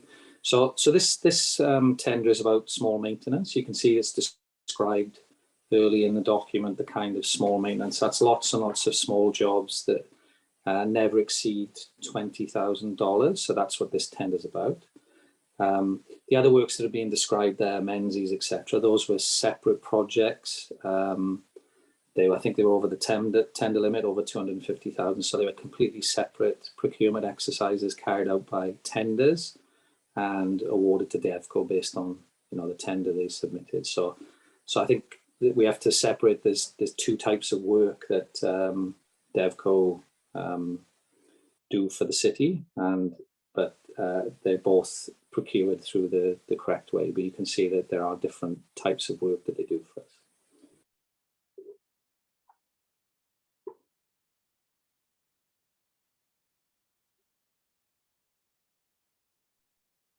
And through you, Michael, the arrangement is to allow DevCo to bid for higher tenders.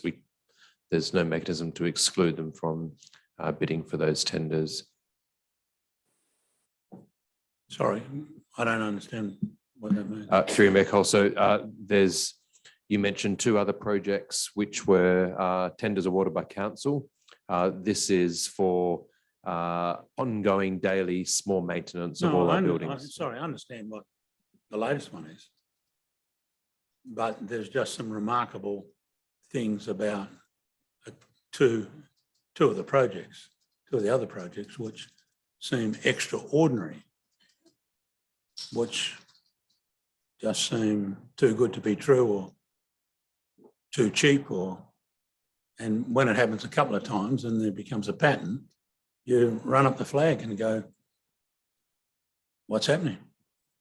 Through you, Mayor Cole, from the purchase perspective, the city, there's no such thing as too cheap for us. There is something of being too expensive. So we're obliged to take cost into account. And a lot of councils at the moment are getting rapidly escalating and inflated bids back on building projects at the moment that are coming back 20-30% higher than we possibly could have got to 1 or 2 years ago. I've had significant experience in this particular area, but the mayor has asked me not to mention numbers. So it's hard to have the discussion if you don't mention the numbers. It's fine. Look, I understand what you're saying. You're saying that the tendering has been significantly lower. It's fine to use that language, not trying to prevent you from speaking to it at all, just about naming the actual number. Yeah, well, I understand if it's a sensitive area, and I think it requires more discussion, and I would like to have more discussion of a confidential nature, because what I see in a couple of those projects is an amazing difference in tendering. I would like explained to me how one can do it so amazingly cheap, and others can't even get within 5 or 8 times of it. So, and then that's happened a couple of times. So it is unusual. Through you, Mayor Cole, yes, noted, and it's entirely to the city's advantage. Well, it may be, but that doesn't explain it. I mean, if I was at home, I'd take that too. I'd go, you beauty. But I don't see, maybe I need to take it up with the audit committee. I don't know the correct I am thing. trying to get someone to speak to the public report that's been through the audit committee where this was actually scrutinised in some detail. It's an issue that I raised when looking through the financial report was it 2 years ago, 18 months ago, time is hard to track in COVID times, requested better financial reporting against DevCo because there were maintenance tender contracts and then there were other jobs and small works and tenders being awarded. So this actually, some of what you're raising, not all, but some has actually been raised and has been through the audit committee process. And I'm trying to get someone to talk to that, but I'm not having much success. Thank you, Executive Manager. If I could add something about the difference in prices, the two ends of the scale, without being specific about cost or particular contractors. We have some contractors that are very experienced and knowledgeable, and they're keenly priced, but it's based on volume of work. So they keep their overheads low, and they have a high volume of work, but make a small profit in each job, and they tend to come in lower. And at the other end of the scale, we always have outliers, people who sometimes the cost is 50% or even 100% more than the cheapest tenderer. Our suspicion about that is the market, they're so busy that they put in sometimes elevated prices. If they get the job, it's great. If they don't get the job, then it doesn't matter because they've got plenty of other work. So we definitely seen that in the market, that contractors are busy and they're not so bothered. So I mean, if that helps explain the different ends of the scale. The other thing about there was a very low price for Hyde Park toilets for the kiosk. But I think the thing to remember there was two aspects to that. There was the kiosk and the toilets, and some of the, that was put together. There was a discount based on getting both pieces of work. So that explains partly the low cost on the kiosk aspects. You have to look at it, as a whole, really. And again, that's their business model, I think, is high volume, making small margins, but on lots of work. So if that helps the discussion. No, it actually doesn't help, because I understand sometimes builders go with low prices just so they can keep their staff and do those sorts of things. But these prices are extraordinary, and being extraordinary. Sort of moving away from question territory and sort of revisiting tenders that have been awarded. So we might just go back to the Executive Manager of Governance. Thank you, Mayor. Just to note that this particular tender, the previous iteration of it, did go to the Audit Committee on the 16th of March and was discussed fairly fully. The outcome was that the successful tender of the last contract had some competitive advantages, and those members of the Audit Committee understood once it was explained to them how that would work. There was some discussion coming out of the Audit Committee in respect to Council's concern where the financial statements reports weren't accurately identifying the payments coming out of certain contracts. So you could understand that the payments for the small maintenance contract were for that contract, and then payments going for other contracts which they competitively bid for could be separately identified. There was some question raised in respect to potentially whether for the small maintenance contract, whether a panel tender might be appropriate given the environment, and that was taken on board. Perhaps that information, because Councillor Alexander is now a member of the Audit Committee, so perhaps that information could be provided just so you can have a bit of a read through some of the other work that has already been undertaken. And then if you have separate issues to discuss in relation to tenders, that might be something to take up with the CEO. Yeah, thanks, Tom. Thank you. Okay. Any other questions on the tender? Okay. Then moving to Community and Business Services, Financial Statement 7.1, as at the 30th of April 2022. Any questions? Can I just have a bit of an update on how we're tracking with our CapEx program?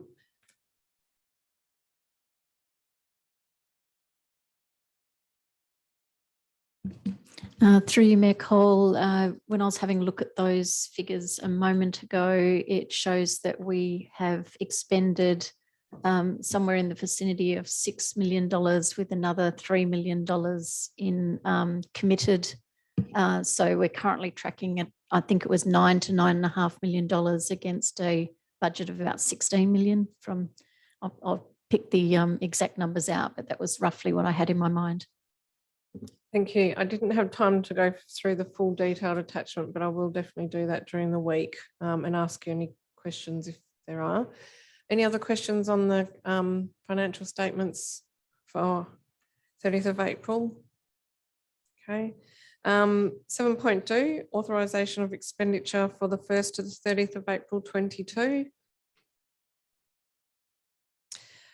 7.3, investment report as at the 30th of April 22.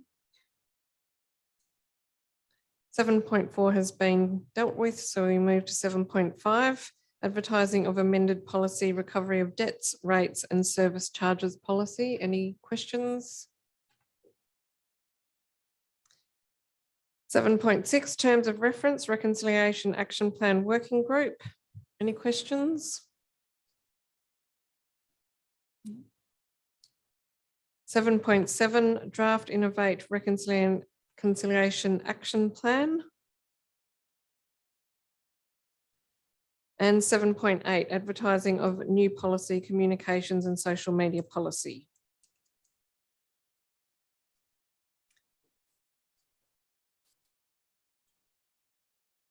Yes, that's right. Councillor Loden did ask some very good questions on the RAP, particularly around the procurement and the employment, which were really great questions. So look forward to seeing those responses. There's just one other thing. Were we looking to appoint a new member of the RAP? I'm not sure. Yes, we were. Just wondered if wasn't aware of that one. this needed to also come forward, or if the timing is perhaps not correct, not working. Thanks, Jim. Through you, Michael, we'll be putting that up to the next council meeting, along with a new member of the SIPAC group. Okay, can't be added on. Yes, we do have a nominee, so Yeah. we could potentially add that on. I think it would be, if you can, because then they can start attending meetings as soon as possible. It'd be worth considering, maybe have a chat. Add it to if the it's OCM. possible. Yep. Yep. Thank you. Okay, so moving to Chief Executive Officer items, 8.1, appointment. This is the most popular item, I bet, tonight, but you all just can't wait to put your hand up for this one. Appointment of the West Australian Local Government Association Central Metropolitan Zone. We are looking for council representatives. We're not looking for any further resignations. Just a question, Mayor Cole. Has council ever just had one representative on this group, or has there always been a full complement of members? It has varied. In fact, I think we've sort of had historical highs and lows. It's a good question. Do we need to have two representatives? Ashley's very keen. TPRC is often on Walga nights, both on Thursdays generally. Through Mayor Cole, I think Councillor Castle was the rep the last. That was the two last terms ago. I've done my tour of duty. Thank you. Through Mayor Cole, my informal response is that I think it's good to at least just have one rep at the meetings. I don't think we need two council reps at every meeting, and but I think it's important to have a backup, which I think was what we essentially did last term, where if one rep couldn't make it, the other would be the backup and vice versa. Oh, what are you doing? And pointing the finger. Oh, I would just like to say that I'm very busy on the inner city mayors group doing intergovernment, local government relations, and so I feel that that's my offering in this space. But I would be very keen for someone to volunteer during the week. And perhaps the idea is that with Councillor Wallace, it's a shared responsibility. So there's 5 meetings a year. So, 3 1 year to the next. Yeah. No would one's say as looking, a no new one's councillor, looking me it's in the been- eye. Councillor Alexander? Oh.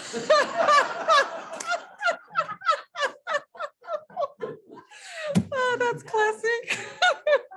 Oh, gee, I really hope that no one from Welga is watching us.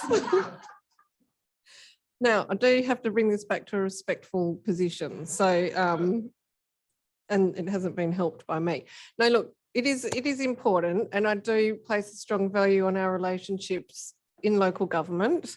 And I'm serious when I say this, because we are actually very soon to go and meet with the Minister of Transport and Planning within the City Mayor's Group, and we have an agenda of shared items that we're really trying to get some traction on, and we're in the midst of doing an EOI on a shared scooter, e-scooter EOI with our neighbours. So it can be incredibly useful, and I do recommend it to you. We haven't always necessarily had a fit with some of the councils. It's quite disparate, but perhaps next week, Councillor Upper, you could talk us through some of the benefits. Okay, well, that was my attempt to inspire you to consider it, but it's not really. Anyway, so if anyone can give this some consideration, Councillor Wallace needs a friend in this space. Okay, moving on. 8.2, proposed licensing of car bays for electric vehicle charging operator. Councillor Uplow. Just with this one, from what I'm reading, we're going to receive $5 over the next 5 years, and then $1,500 beyond that. Can that be right? I mean, is that a commercial return that we're looking for? Through you, Mayor Cole, no, we're not looking for commercial return. We're essentially looking at getting public infrastructure installed at no cost to the city for public benefit. In terms of the capital cost for installation of the electric vehicles, and our contribution to that is less than a commercial return for the license for the car bays. And I guess you've answered my second question. I mean, my second question was, what are the costs and risks that we would be bearing undertaking this? Through you, Mayor Cole, the supply and installation, operation and maintenance of the EV charging infrastructure is entirely at EV's risk, not the city's.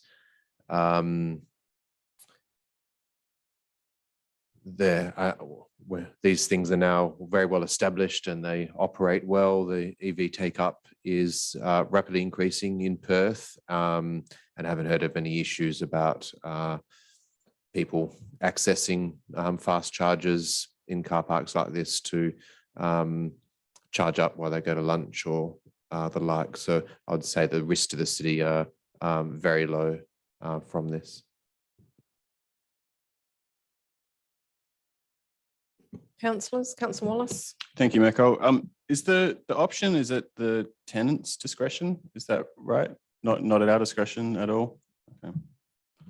Through Merkel, yes, Councillor Loden asked that question in writing. Essentially an automatic renewal, and that they need 10 years to recoup their costs for the supply of the infrastructure in light of the subsidy from the federal government as well. Is that infrastructure reusable? So does that, I guess that's capturing the capital value of the stuff that they're putting on site plus servicing the bay. That I presume if we terminated the lease for any reason, that infrastructure would be reusable at a different site and the loss wouldn't be in the order of hundreds of thousands of dollars. It'd be something more closely related to just running the electricity out to there. Is that correct? Through Merkel, I'm not an expert, but I think Councillor Wallace is correct. It is the installation costs, but it's movable equipment. So you could relocate it, potentially to another location. And there is a termination clause, which we'll have in there that if for whatever reason we need, and we have to specify that, a valid reason that we need to reclaim those car bays, we could, but that could potentially involve the relocation of the EV charging infrastructure to another city car park.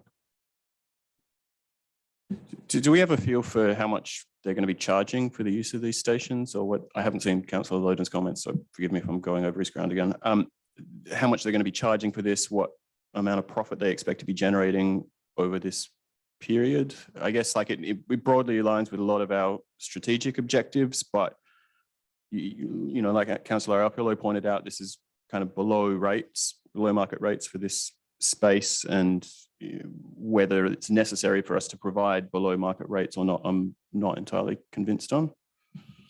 Through Mayor Cole, I'll ask Evie for some indicative charging rates and provide that in the briefing notes. Thank you. Councillor Apollo? Even though this might not cost us anything, what's the loss of revenue from the loss of the car bays? Because we are giving up some car parking bays from what I can tell from this. Through Mayor Cole, the response we provided to Councillor Loden was essentially what the value would be for that car place if it was of two car bays, but one car bay if it was leased as a commercial car bay intention for the entire year. I could provide, and I'll find some indicative figures on what the potential car parking revenue is there from tickets. And lastly, what I presume administration would want to prevent is if, you know, giving such a great deal that this applicant doesn't have the right to on-sell this license and then make a significant amount of money and profit, you know, after doing a great deal with us. Do we know if they've got the right to assign the license to another party without, I guess, A, do they have that right to assign? And secondly, is it subject to our approval? Through the chair, need to take that on notice. I can't recall whether there was a silent requirement within the agreement. Can I just ask, though, they have received a grant from ARENA, Australian Renewable Energy Agency, so there must be some, have they sort of done some kind of business case or some kind of, like, is there some public documentation about how they've received that grant and what the expectations are? Because it's not purely commercial if the government has provided a grant. Through Mayor Cole, yes, this infrastructure is subsidised through the ARENA grant funding, and I do have some background information which I can circulate to council on EV networks and their grant funding and the network and the consistent network that they're looking to establish across Australia. Thank you, and definitely interested in the pricing. And also there is one issue with some of these things where non-EVs park in EV charging. Do we have anything under our local law to deal with that from a sort of parking perspective? It might be a new challenge for our rangers. Through you, Mayor Cole, well, this license will essentially grant EV the right to those car bays.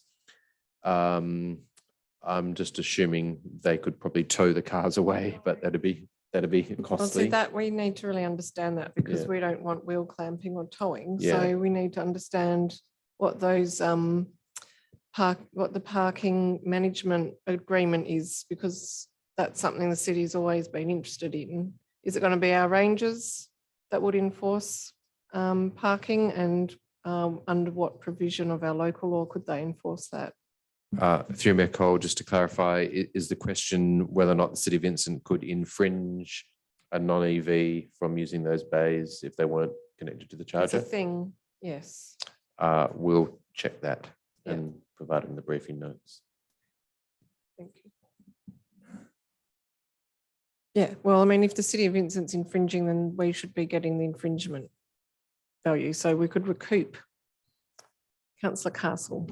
Thank you. And just a follow-up question to that in relation to complaints management as well, if there's going to be any extra burden on the city, if and it might be something that can be resolved with clear signage, but for a resident who wants to, or a user of the EV charging station, if they find other vehicles parked in those bays, probably their first port of call will be the city. So if we could just have a little bit of information about how that'll be managed by EV or by us. Through the chair, I've been on the periphery of this particular issue, looking in, and the issue about policing the car bays and managing it was discussed. My understanding, and I'll clarify it in the briefing notes, is that the city can still manage the parking, provided that the bays are appropriately signed to say that they are to be used for the purpose specified, recharging, then they can be infringed and managed. I'm not aware of where the city has gone in respect to quantifying that management arrangement with EV at this stage, but we'll make sure it's clarified in the briefing notes. But the city does have the power and ability to manage that parking, receive the proceeds of infringements through that process. And technically need to be plugged in, because an EV shouldn't just be able to drive and park and not be plugged in, because if you're plugged in, you get charged idle fees once you've charged. So it's a disincentive. Yeah, that's how they manage that. So it doesn't become free parking for electric vehicles. No, you then move into idle fees and start paying very expensive parking fees. Any other questions on this one, Councillor Flo? Sorry.